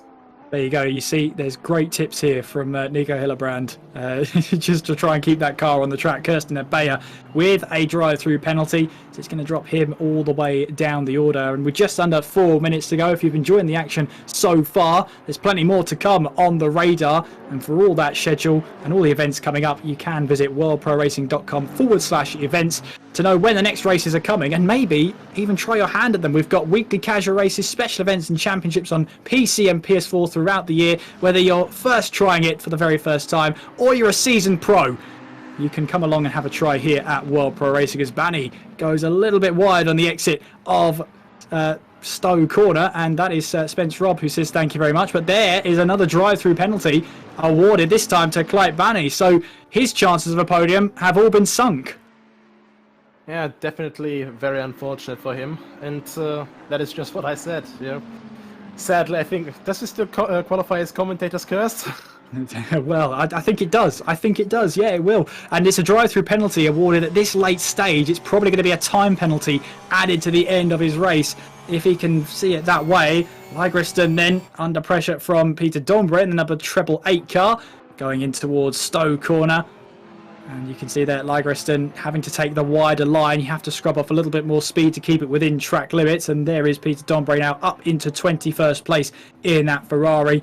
There is Artur Shanetsky then, as we make our way through the penultimate corner, going through Woodcote, the final corner, to cross the start-finish line. And I think, Nico, you're going to be absolutely right. We're going to get 2 more laps of racing here. So Artur Shanetsky then, 58.2 at his last lap then, within 7/10 of his own personal best. So it's pretty consistent there. Mikel Murcia then also pretty consistent as well, within half a second of his best lap time, and he's under pressure from Spence Robb as we now wake our way and wind ourselves down for the last 120 seconds here at Silverstone for race number 2. Don't forget, we've got one more race coming up for you, so it's not over until it's over, and it's not over yet. I can guarantee you that. We've got more racing action coming up. Murcia then in second place right now. Spence Robb right behind now. If you're in Murcia's position, do you simply let Spence Robb go? Because the car behind has got a 5-second penalty and Banny's got a drive-through penalty, which if that's converted to an after-the-race penalty, which it most likely will be, that's 30 seconds. It's a difficult call to make, because obviously when you get second place, you want to cross the line in second. So I could absolutely understand him if he just decides to stay in front. However, the thing is here, last time he was fortunate to catch it. He lost overall, I think, around 2.5 seconds in that context. That for Mercia, of course. But, yeah, so in this case, if he would catch it like this again, he would still come in front of Spence Robb if it came to a collision again. And, look at that Bentley on the brakes. Spence Robb definitely not scared of, maybe the ABS messing up again. He's still driving on full attack mode, so yeah. It would be maybe a smart thing to let him through completely, but you see this gap that he just opened up again, so to be honest, I don't really see a reason to just completely let Spence Robb and Barney through. We saw there in the picture-in-picture, I believe that was Jan Ryler getting a move then on Planas to move himself now up into 10th place in that Euro Racing Team McLaren, the number 149. There is Johan Planas then in the Toda Torino Racing Ferraris. Under pressure though from James Mead though, going through Luffield and then towards Woodcote we will go. Back onto the power then as we have started the final lap of this race. We're going to go side by side. James Mead wants to go side by side, maybe towards Copse Corner. There is Artur Shanetsky then, who is leading this way by 7 seconds here, and he's got there 3 cars behind him. 2 of them have penalties. Johan Planas then trying to hold off as much as possible, going through Maggots and then through Beckett's. James Mead all over the back of that Ferrari then, try and put the Ferrari, make him think twice. As we now head our way on towards the hangar straight, but slightly onto the grass for the Toto Terrano Racing Ferrari. That could be the invitation that James Mead needs. It is the invitation that James Mead needs, and he moves now up into 11th place. Sheldon Muscat will be seeing that and thinking about the next move. Ashton Cox and Slovenach then battling away for 14th place as they now make their way towards Copse Corner. Just like the end of the last race, we've got all the action happening at the very end of this race. The timer has expired then, and we are expecting our race leader. There he is, Artur Shanetsky then making his way now through the loop. So not long then for the Polish driver to make his way now around the final couple of corners. He can enjoy this last sector as he makes his way through Aintree, onwards then towards the Wellington Straight before he has to line up Luffield, Brooklands and then Woodcote. Not necessarily, of course, in that order, because Brooklands here comes first. Enjoying that last left-hander then. In towards Luffield we will go, and building up the power one more time in this race at least for Artur Shanetsky. He's shown the pace that he missed out on in the first one through the final corner towards the checkered flag. Artur Shanetsky wins race 2 here at Silverstone for the World Pro Racing Mega Sprint Tuesdays. Mikel Mercia crosses the line to take 2nd place. Spence Robb finishes 3rd out on track. Bani will finish in 4th on track, but will fall down the order to that 30-second penalty. Spence Robb, well, it looks like he's not going to hold on to that 3rd place. Markek looks like he's going to take away that podium place. James Mead then finishing in 11th place there, just ahead of Sheldon Muscat. Once again, we've got battles up and down the field. Silver Pyramids having to hold on to 17th place from Zara for that position. Stephen Johnson under pressure from Peter Dombre as we make our way now towards the final couple of corners, chucking the car in towards Brooklands here, but Stephen Johnson runs a little bit too deep. That could be a free position there for Peter Dombre. Looks like it's going to be for the Treble 8 Ferrari. Just has to keep it all together then as we make our way through Luffield back onto the power. That is going to be a position for the Belgian then as he now makes his way towards Woodcote. Towards the line they go. They're going to run closer than ever, and Peter Dobre just about pips Johnston to the line and takes away that top 20 position. But throughout that race then, we had action, we had drama, and a race leader who felt it was the most comfortable drive of his life. Artur Shanetsky then takes the win for race number 2. A great battle for that 2nd place, with 3 of those drivers, albeit 2 of them having a time penalty at the very end of the race to take on board. But great racing action out there, Nico. Yeah, absolutely fantastic. One thing I couldn't help but notice, the drive-through penalty for Barney, he tried to get it at the very last lap, so trying to pull what Michael Schumacher did with the stop-and-go penalty at Silverstone before, but sadly for ACC it doesn't quite work that way, because you have to deliver the entire drive-through penalty, and obviously since he didn't go through the entire pit lane, sadly that gets cleared at the end of the pit lane, and the 30 seconds got added anyway.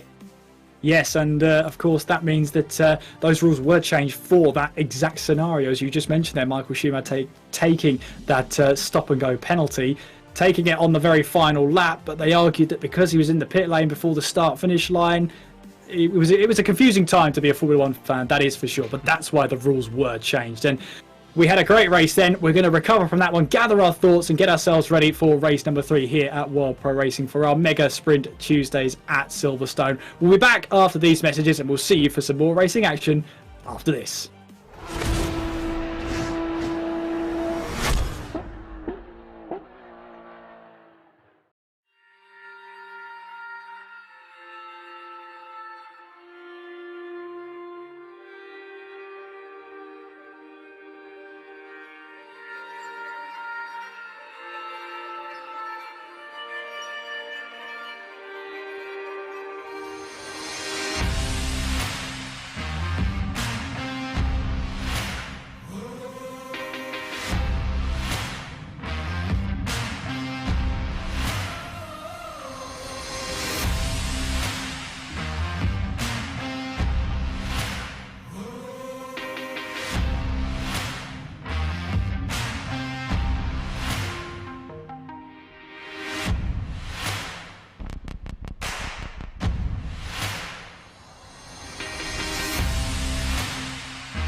Welcome back then to World Pro Racing here on Mega Sprint Tuesdays. We've got race 3 coming up very, very shortly. 2 races that have been action-packed, and we can tell you right now that it is very, very close at the top of the standings right about now. Nico, it just sums up how close this has been all night. Yeah, definitely. And I think, honestly, since this is only the first 3 rounds of, I think, overall 21 races, that is, well, we're in for some fun, I'd say. Absolutely. So we've got Reece Spence, Rob and Markek both on 57 points. Murch on 56 points. Vanny on 53. So even after his 30-second penalty he had there, with that drive-through being converted to 30 seconds, what a day it could have been for Vanny. He could have been in the lead of this championship by a long, long way. But as you said, because it's multiple rounds, there's multiple races, there's plenty of points on offer.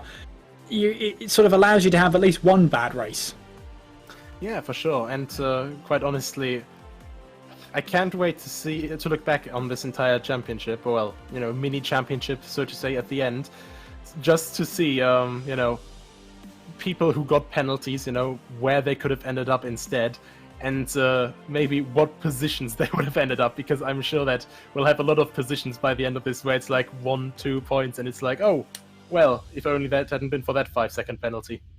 Absolutely, and that's what it could come down to at the very end of the season. You just never know. But if you put in some good performances, chances are you're going to be high up the order. And of course, here at World Pro Racing, the stream sponsored by Gaming Malta, HyperX, AMD, GT Omega and Thrustmaster. So looking forward to getting back into the racing action, which should be very, very shortly. Nico, you've seen some drivers out there who've been pretty quick, but there's one Polish driver. It looks like he was on the pace in that one.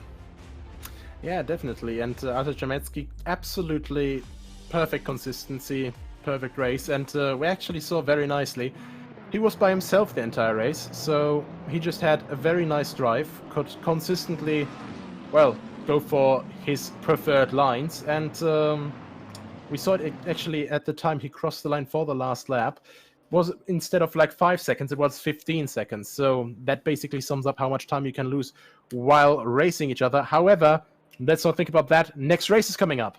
Next race is coming up. We're about to go green flag racing here. Green flag is out. We are racing then. Janetsky, once again, on your left-hand side of your screen, grabs the inside line for Copse Corner for the first turn. We go racing for the 3rd time here tonight at Silverstone. Does everybody make it through okay? From these camera angles, it looks like just about, as the green flags fly then, as Janetsky looks to try and make it back-to-back wins. Sheldon Muscat then trying to find his way through the order. Sandro Zara then in the open for offers Honda, the number 12 car, in 19th place at the moment, it appears on our timing screen. So that'll update as soon as we get past that first sector, but it's almost 2 wide, some 3 wide in the background then, going down the hanger straight for the very first time. But Janetsky then obviously has the start line. We have lost Hamada Akizi since that first race, so he's got that front row to himself and he uses it to his advantage. Sheldon Muscat watching this battle here between Markek and I think that's Jan-Nicholas Erbrich then, as a couple of cars go wide on the first lap of this race. No surprises there as we've got a car going through there, a little bit of contact. The 505 gets a little bit of a beating there, but there's a car around. You can just see in the picture-in-picture trying to recover the car. We'll try and confirm who that one is as we get it, but we'll see now. David Ohak tackling, going through Abbey and then through Farm in 5th place right about now, but he's under pressure then from Malsharek going in towards that heavy braking zone. Peter Dombre then trying to find his way up the order, finding a way past Wojciech Nerverth as he now makes his way now up into 19th place, soon back down to 20th as Nerverth gets a move down the inside. Peter Dombre has a snap there. The Ferrari not happy with the amount of grip there. Markek, meanwhile, gets a bit of a tap then from the McLaren behind, finds himself around, locks on those brakes, and I think it was Dean Vella who tapped the back of him. In turn, Silver Piermitz tries a move up the inside, going in towards Brooklands, gets the move done. Dean Vella then goes down into 10th place. No doubt the stewards will want to have a look at that one. Meanwhile, then we've got Jan-Nicholas Erbrich and Malsharek going side by side. That battle for 6th place, it's all going off. Wherever you look, there's a battle going on. Yeah, actually it's Ohak, so Malsharek somewhere at some point in the last sector got past Ohak, and now Ohak obviously still seemingly a little bit impeded by all of that, now about to fall into the claws of Erbrich if everything goes by Erbrich's way. But yeah, Dean Vella trying to do his best to out-accelerate his fellow McLaren driver there and, well, misjudging that gap a little bit. Let's see, though, that it was earlier in the lap. That was at Vale. And you can see here already that it's Pirmetz just outbraking himself, and then a completely different incident just over here. Yeah, so it was Silver Pirmetz who lost his braking point there, missed it, and it just sort of caused that little bit of a Constantino effect. And unfortunately for Jan Ryler, he was one that ended up the worst out of it. So Silver Pirmetz in 9th place, causing an unfortunate chain reaction with his late braking, but he is in 9th place at this moment in time. Dean Vella also in 10th place, made contact with the car going down the Wellington Straight. There's Pritpana then trying to hold off Elbrecht then as we make our way now in towards this club corner section. Leaves the gap open, does the Estonian and the number 8 Ferrari in that various artists. Ferrari going side by side through. Oh, there we go. There's contact. Elbrecht finds himself now around in the number 89 car. The two Estonians hit each other. And in the Carmel Racing Aston Martin, nobody behind him, so he can reverse out there. That's not a problem.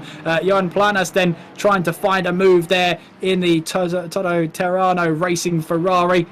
As we now make our way back up through the gears, Kirsten Abea looks like he's got the move done up into 11th place, but for how much longer? Mikael Mercia is under pressure then from Spence Robb, going our way now in through Luffield. Back onto the power once again as we head our way towards Woodcote, but it's Janetsky still leading the way, 1.6 seconds, a bit of a deja vu moment at this moment in time, as Janetsky looks to just try and keep the pace, keep his head down, and build that gap as much as possible. And this battle for second place is so familiar from the last race.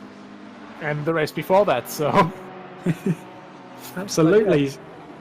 Slovinac then making his way through and making his way up, the Croatian up to 13th place as Planas moves down to 14th.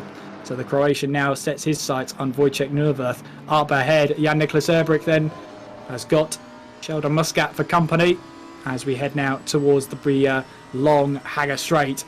As we then make our way towards Copse Corner. Don't forget, if you're enjoying this racing action, why don't you come and join us on worldproracing.com. There's plenty of races to look through, weekly casual races, special events and championships on PC and PS4 throughout the years. You could be performing some moves like this as Spence Robb goes up the inside and takes away second place from Murcia then, and the Boatley Bentley moves up into second place. A fine move from Rhys Spence Robb. Yeah, indeed. Raced his car very nicely there, and just as the switchover came for that King out of Stowe, you know, he just placed it perfectly, was at the right place, right time, and I think at the same time, Clayton Barney right behind him, I think he was rather caught out by Mejia, just currently, well, just suddenly having to avoid it a little bit and leave space for the Bentley as well. There's Stephen Johnson then, who's currently in 14th place in the RDS Aston Martin. He's got a Ferrari for company. That's actually Planas, so he's moved up a position. James Mead then having to try and hold off cars all the way through. The number 47 there of Ligreston trying to find a way through. That's for 19th places. James Mead now will have a little bit of a slipstream here from the car in front. That's the Honda of Zara then, as Peter Tombre fancies a look up the inside. Doesn't go through with it though. Wojciech Neuwirth got the inside line now as we head through Luffield as he battles away then with Slovinac.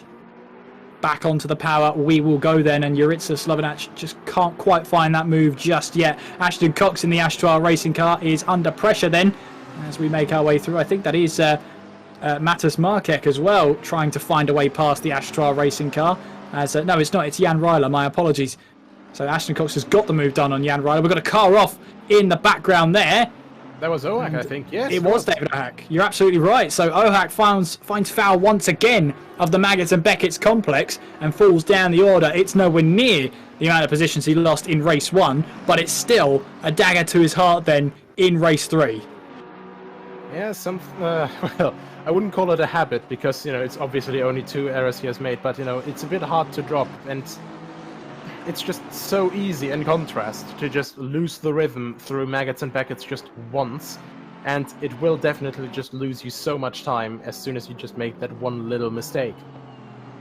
There's Wojciech Neuwirth then, 12th place in the Team Shark Aston Martin. Let's have a look at a replay then. So this is David Ohak, so this is how it happened then. Currently, or was, in 6th place before this happened. He goes now in towards Beckett's, takes a little bit too much curve and the car snaps on him there. Manages to gather it up, but he has to take a quick trip across the gravel and across the grass. So could have been a lot worse for David O'Hack. He could have lost the car completely, but it just looked like the car reached its limit of grip there, and the curb just made it worse.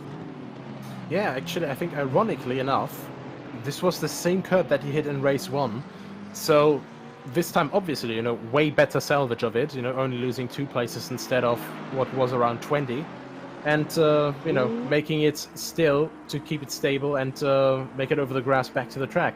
We're going 3 wide as we make our way now towards this left-hander of Brooklands. And there you can see Peter Dombrey's got the move done. Fantastic move from the Belgian. Now gets 2 positions up there in the SRG Ferrari. Up to 14th place he goes, and will try and leave everyone else behind. Planas then doesn't know what hit the Ferrari and stays where they were. Johnson, though, falls 2 positions as Peter Dombrey charges his way through. Then we have seen a 5-second penalty being awarded to Silver Pyramids. We'll get onto that in a second because we've got Gautam Reddy under attack from James Mead. We're still going side by side further up the field as well, as Peter Dombrey is under pressure then from Planas, but Planas takes a little bit of curb there, and Peter Dombrey's off straight on at the Maggot Beckett section. Will rejoin at Chapel, but he'll lose a load of positions, and all that hard work he put in going 3 wide, going through Brooklands, has all been undone and more. Yeah, and as we saw an error, and you know, we're speaking of errors to be made, Silver Pyramids has meanwhile been awarded 5 seconds of penalty for his error at lap 1. And, well, it just keeps on going, because now the 172 of Reddy has just gotten spun around, but luckily outside the way of other cars, so no further harm to himself or others. Absolutely. Dean Vella just trying to keep that car in check going through Abbey then. A little bit of twitchy from that GT Omega RBM Esports McLaren. He's under pressure as well from Kirsten Abaya. Let's have a replay here. So this is Jan Ryler. So he's already been in the wars once in this race as we make our way now through Copse Corner. He's got Ashton Cox behind him. Let's see what happens going through Copse. Oh, that car snapped on him there. And he does brush the wall there. So that doesn't look like there's going to be too much damage to Jan Ryler's car. But his race 3 here has just gone from bad to even worse. Yeah, luckily not too big of an accident. But still, nevertheless, that damage will still probably impede him, as we have once again side-by-side action all the way down the order here. And I think that was Ashton Cox running a little bit wide, actually. Yeah, it is. Here we are.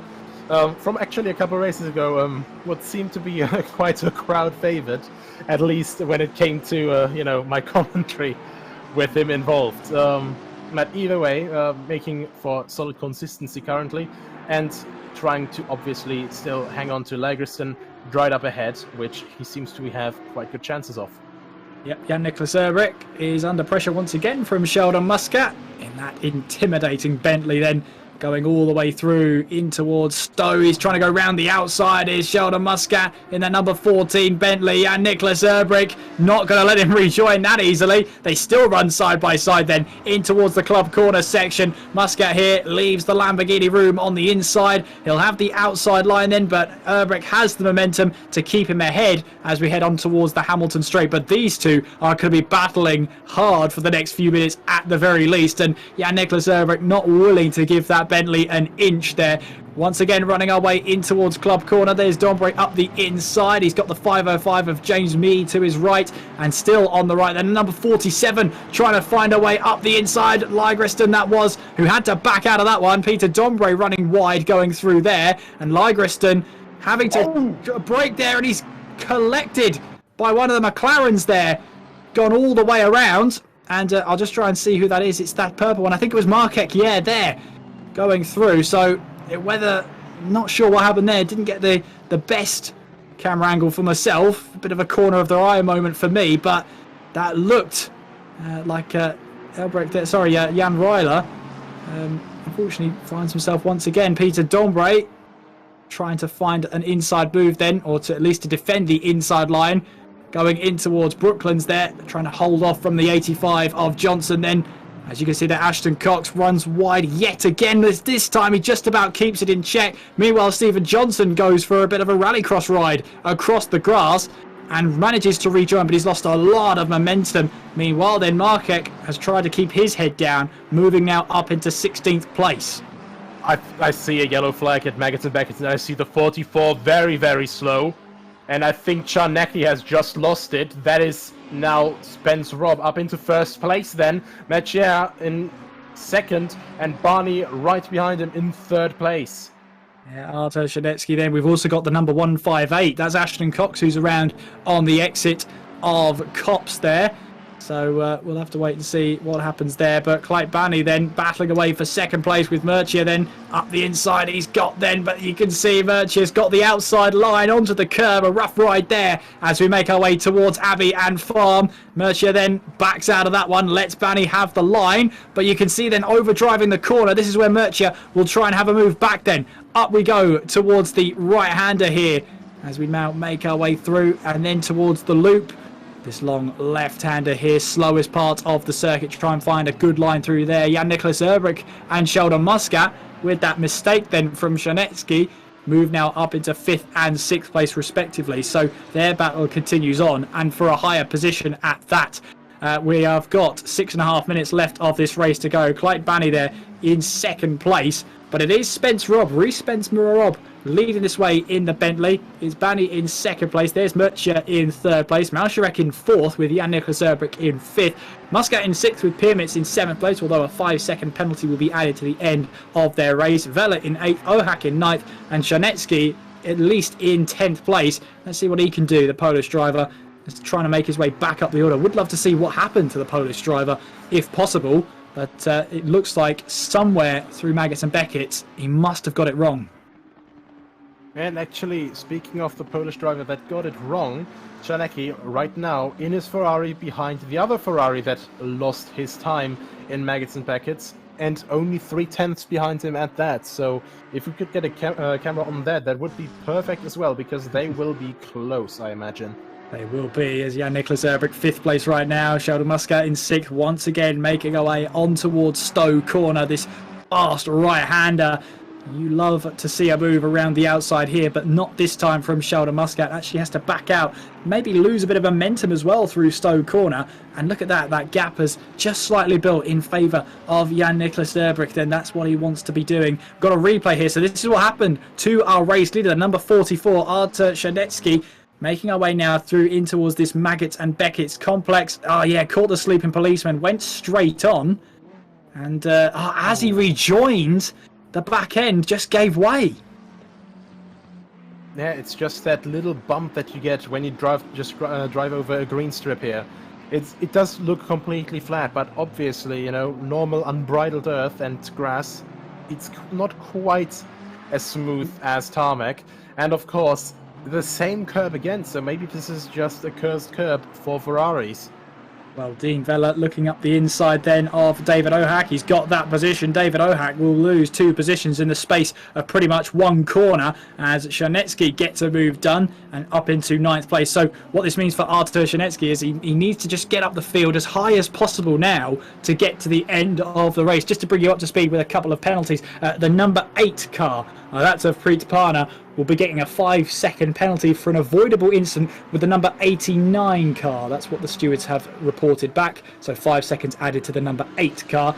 And then the number 158, which I believe was Ashton Cox, gets a drive-through penalty for a dive bomb and causing an incident. So that will be a harsh penalty there added, but the stewards have warranted a fair penalty as well for that dive bomb. I don't think that's something we saw. That's something that's been reported by the stewards and has been dealt with as such. Yeah, Nicholas Erbrich then, 5th place, still hanging on to that 5th place because Sheldon Muscat in that massive, intimidating Bentley wants that move then. Where will he go? He'll go to the left-hand side of the track, round the long way round at Stowe, but he won't quite get that move done. Dean Vella is having to defend from Shanetsky then in towards Stowe Corner. A little bit of flash of the lights from the Ferrari behind as Dean Vella tries to hold on to 8th place, but we've already seen how quick Shanetsky is around here. And we know he can get those positions back as well. Once again, the battle focuses on that battle for 5th place. Jan-Nicholas Erbrich, Sheldon Muscat here in the final 3 minutes of this race, making our way through Abbey and then through Farm Corner. Sheldon Muscat's got a great run here. Will he try and move down the inside? No, he'll go the long way round. in towards the right-hander. Will he run a little bit too deep? Yeah, he gets onto that little bit of AstroTurf, and there you can see Jan-Niklas Erbrich shuts the door of the loop. No way through there for Sheldon Muscat. A glimpse of hope then for Muscat, but he couldn't quite slow that car down in time. Yeah, a bit too optimistic on that braking point, but I think that is really something, you know, I love seeing those two guys battle because, you know, they're basically two regulars over here to people that are switching for the first time. And, you know, at the same time, you know, they don't have the same one-lap speed like, for example, well, Shametsky or Akwizi, but, you know, these guys fight hard. They fight with all of their heart as well. And, you know, but they still stay fair. So it's just really great to always see these guys head-to-head, toe-to-toe. And this, once again, you know, that no incident was there, just absolutely incredible. So we've got Jan Ryler here. We've got a replay going in towards Stowe, 21st place. And, oh, there's contact there between himself and I think that was Reddy in the Lamborghini. Going in towards Stowe, door to door. And they've both come off in a little bit of a half spin there. And Jan Ryler, it's really not been his race whatsoever. As there's your race leader in the team Boatley Bentley, Reese Spence Robb in the number 48 car, making his way now on towards this club corner section as we wind down the last 80 seconds of this race as he just tries to keep that car under control for just a couple more laps. Jan-Niklas Erbrich then still hanging on to 5th place. Sheldon Muscat is not making his life easy at all, going through this club corner section, through this fast right-hander, which takes us then onto the Hamilton Straight. And it seems like whatever Sheldon Muscat is throwing at Jan-Niklas Erbrich, Jan-Niklas has an answer. Yeah, and the answer tends to be correct as well.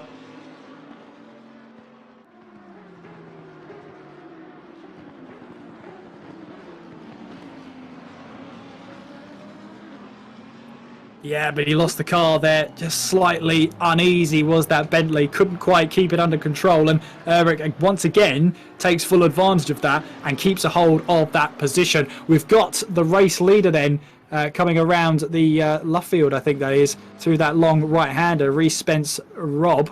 So he will go through and he will start the final lap of this race this time around. He makes his way now through that final corner of Woodcote on towards the start-finish line, and with 13 seconds remaining on the clock, he does start the final lap of this race and trying to take his second race win here at Silverstone tonight. He's only got around about 5 and a bit kilometres to go to make it a second race win out of 3. Well, and it's going to be perfect for him because, as we saw earlier, he's currently the points leader, and the one he's joined with, Marek, he is down in 16th, so for Reese Spence Robb, everything has worked out this time around.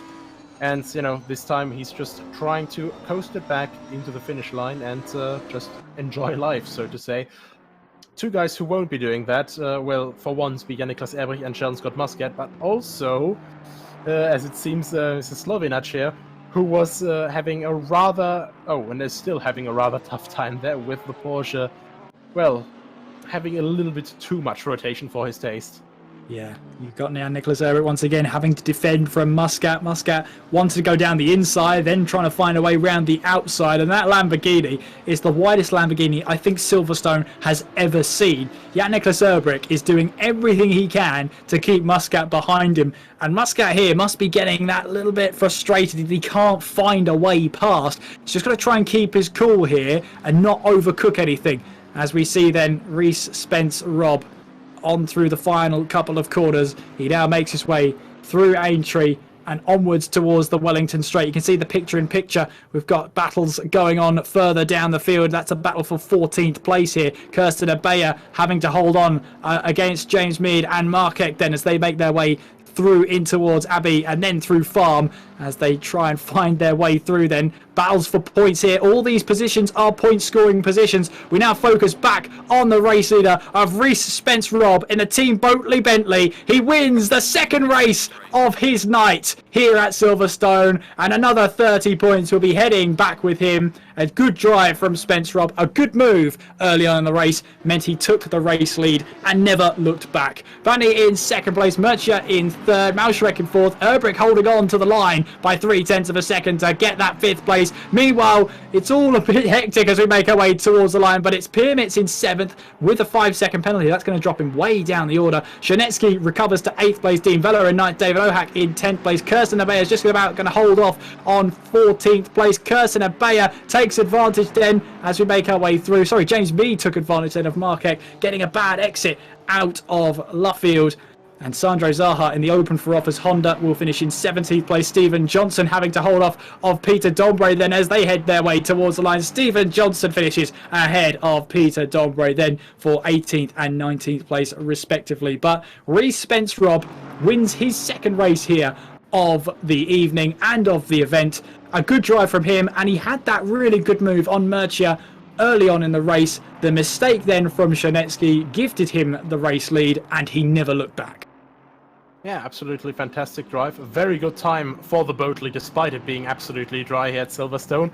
But, yeah, just absolutely perfectly solved. And, as I said, you know, before, driving the Bentley here, you can throw it into corners like no other. And, absolute fun to drive around here. And I think Spence Robb definitely had the same opinion of this car here as well. Definitely, and you know, he showed it there. He had a little bit of a struggle in that first race. Of course, he made contact, still came home to get the win, had to take a 5-second penalty for the next race, and then goes on to the 3rd race to take another race win. So all in all, a pretty decent day for him. Yeah, definitely. And of course, you know, something with a penalty like that, or with the collision with Mechia in the first race, sometimes that can dampen spirits a little bit, because of course it's, you know, it's unfortunate that something like that happens, but that's racing. Something like that can happen. But he didn't let it get him down, and he just kept on racing and did so very brilliantly. Yes, he did. And unfortunately, our pole sitter in Hamada Akizi, well, for the first race, he got that damage and then decided to take no further part, which was a real shame. What it meant, though, was that the Polish driver of Shanetsky had the front row all to himself on the next 2 races, and he took advantage of that as when he could. In the 3rd race, though, things didn't go his way.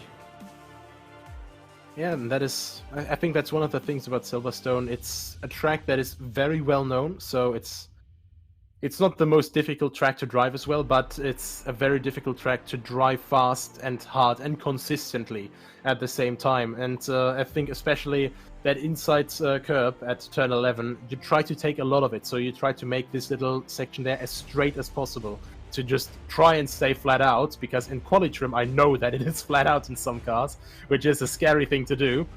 But just take a little bit too much, and we saw what can happen. So it's always just about assessing the risk that you can take and assessing the risk that you must take. And, well, both risks were too big in this moment. Yeah, it was mainly a risk and reward thing, wasn't it? And those who took the risk had to run it, and those who were successful with it came off. I mean, Peter Dombre went 3 wide as we headed our way towards Brooklands, and then just a couple of kilometres later he makes a mistake and undoes all that hard work and more. I mean, it was a great move to start with, but he just couldn't put the bow on it. And that is, of course, the thing as well. You have to be fast consistently. If you're only fast over 1 lap, that 1 lap will be absolutely stunning, but as soon as that 1 lap is over and you do that mistake, after that it's going to be a world of hurt, and of course that's a bit sad, but hopefully also an incentive for people to, you know, keep on improving, because no one's ever perfect at racing. That is the wonderful thing about it. Everyone makes mistakes at some point.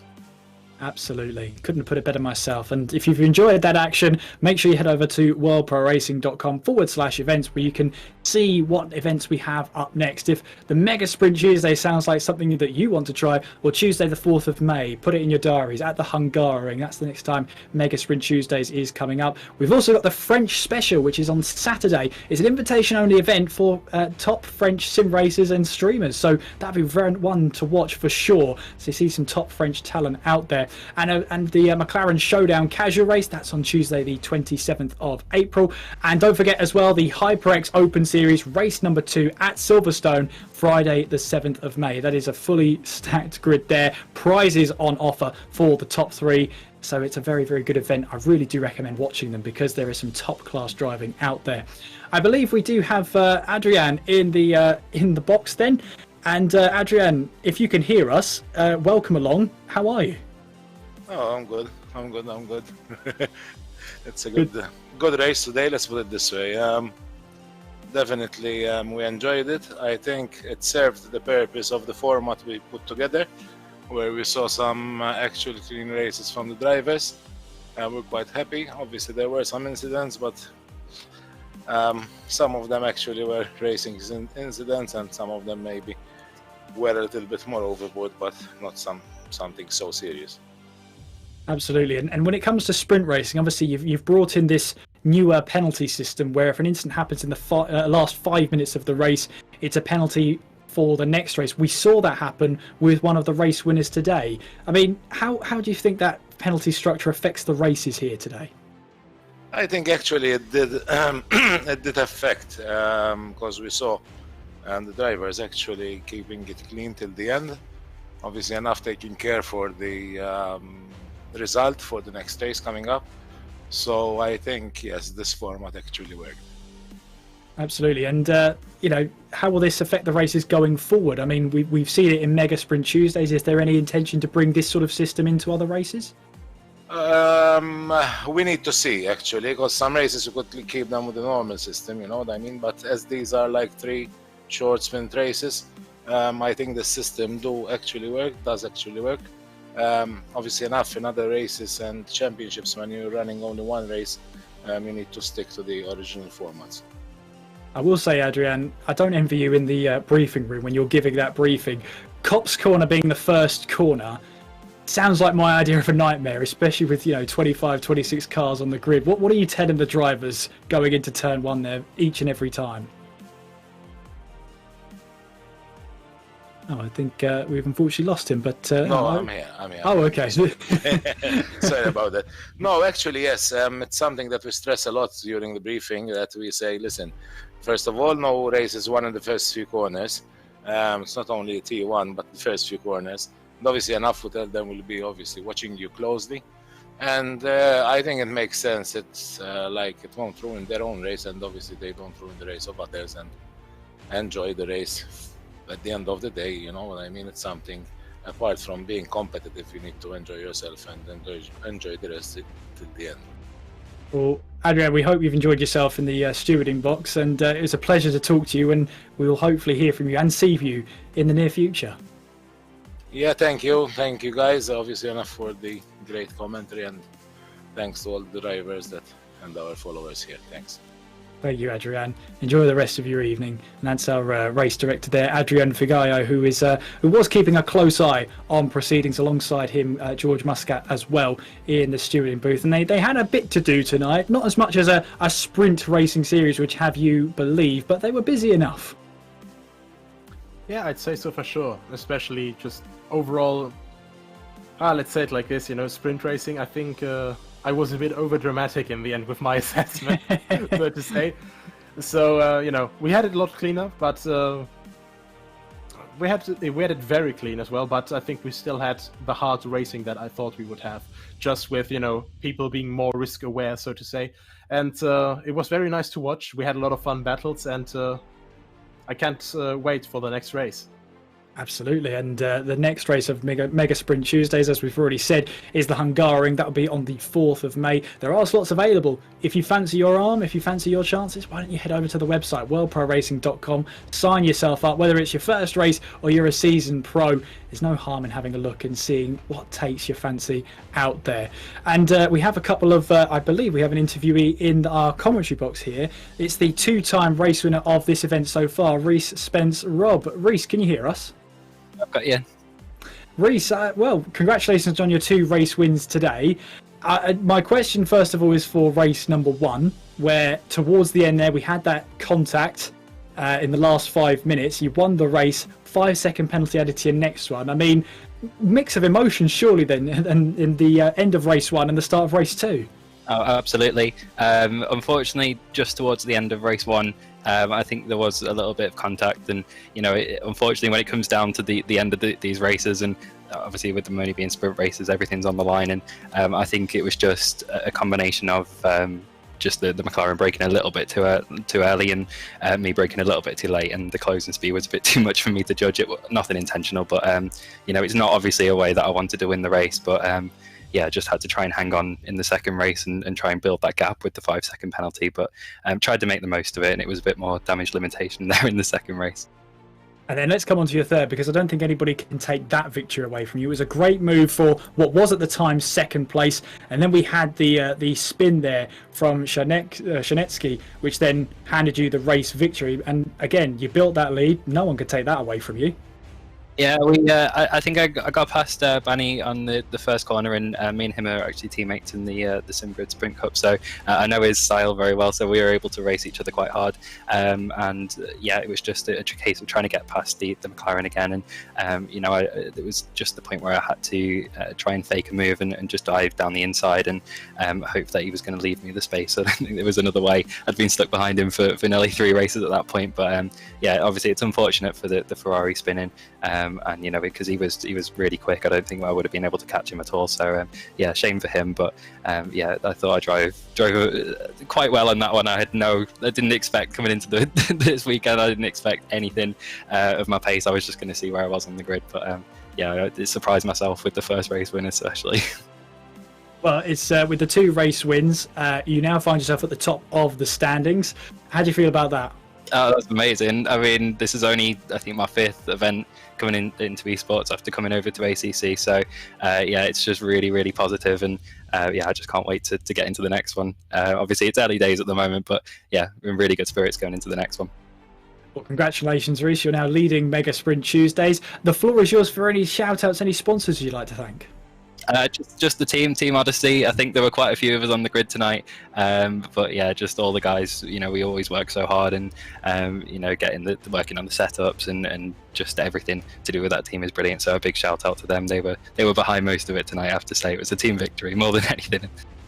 Well, congratulations, Reese. We'll leave you now to celebrate with your team and celebrate on your own. Congratulations today. Well done. Lovely. Thanks very much. Thanks for your time. Take care. And Nico, I'm going to hand over to you. Who have you got down there? I've got Mikael here. And, well, Mikael, I've seen you on, as Reese said, on the SimGrid earlier as well, a couple of days ago already. Saw that you made the change from PS4 to PC. And first of all, welcome over here on this side. And I'm really happy to see you, apparently really enjoying yourself. Good evening, everyone. So, yeah, made the change from PS to PC. Obviously, it's been a learning curve. The last event was a bit of a disaster, coming bottom half of the field, but now a bit of training, a bit of getting used to the platform. It's actually quite different from the PlayStation version, and got a good race, and finally. Yeah, it was definitely very good races from you overall. Very good pace as well, and very nice racecraft as well. So, overall, how would you say, jumping over from PS4 to PC, what were challenges that you were facing? Obviously, as I said, it's similar, but in a way, it's still much more different, ACC and PC. And obviously, it took some time to get used to. Had a good qualifying pace, but in the race I was struggling a bit. Couldn't manage to get the grip I was having in quali, but overall I think it was a good experience for this. This is the 3rd time racing on PC. Oh, well then, a very good result indeed. And yeah, as Kieran did before as well, do you have any sponsors or partners to shout out to? No particular sponsors, or I would like just to thank my family and my friends for supporting me, also at Pro Racing for coming up with these good events and helping me to improve my performance in sim racing. Oh yeah, that is very nice. Thank you very much then for your time, and of course, congrats to the great result. We hope to see more of you. Cheers, see you for the next one. Yeah, and, so back to you, Kieran. Thank you very much. I've got Mattis Markek then. Mattis, can you hear us? Yeah, I can hear you. Hello, everybody. Mattis, welcome along. So you're currently 3rd place in the standings, some solid points finishes. I mean, talk us through it. How are you feeling after those 3 races? Yeah, it was really fun. I really enjoyed. this is the first time when I was taking part in this championship, and I really like it. But unfortunately, I had some issues in the third race. The blood was starting to go out of my nose, so it was really interesting first lap. But yeah, I'm really happy about the result. I do like the priorities, though, that you had that problem, but you decided to keep on racing. That's a true racer right there. I mean, talk us through it. I mean, you had some great battles out there. We were going side by side at one point. I believe you grabbed a podium there in tonight's proceedings. I mean, what was your favourite overtake then, if you had to pick one? Because you had so many out there. I had very much overtaking, but I think when I was fighting with my teammates, with Clyde and the race, it was really fun, I would say. Absolutely. And looking at the grand scheme of things, obviously you're third place in the standings. How do you feel after that? And if you're planning to enter the Hungaroring, do you think you can take it even further than third? I feel really good about it. I would like to, of course, I make some run into the Hungaroring already, a lot of run there, so hope I will.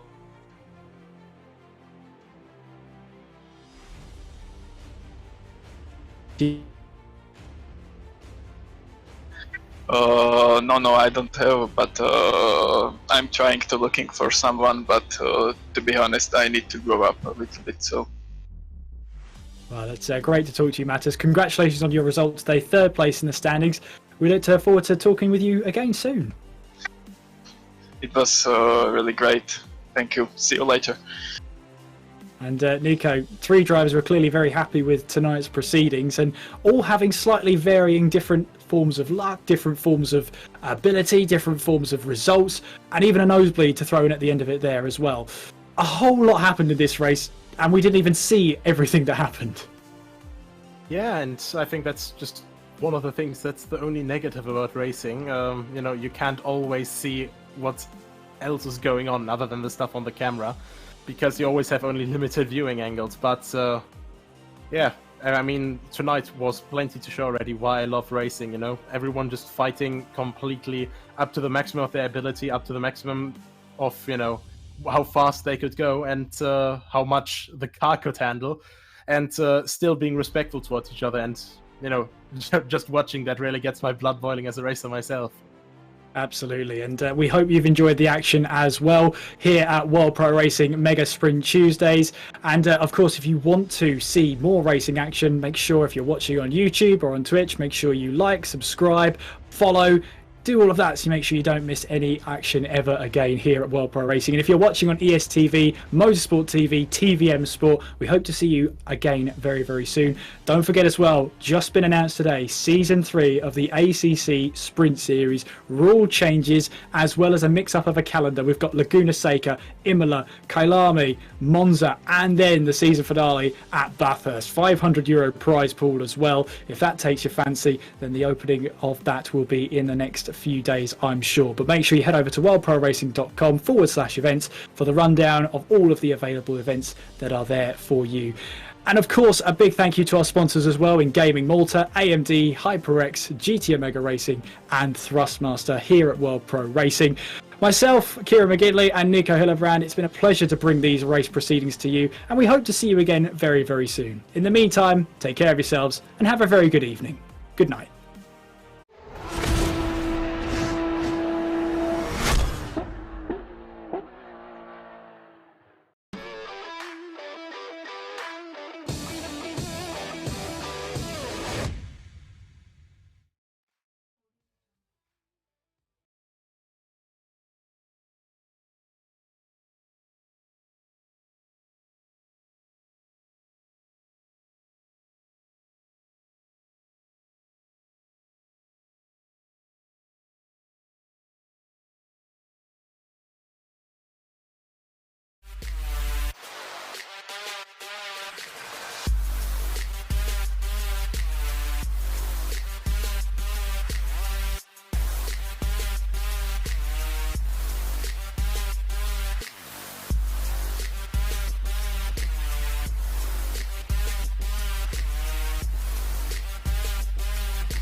World Pro Racing, where sim racing becomes real.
Senna was a god. No one could even dream to follow him. I'm from a very humble background. The role of women at that time were really difficult. This is so dangerous. You are risking not only your life, but also my life.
World Pro Racing, where sim racing becomes real.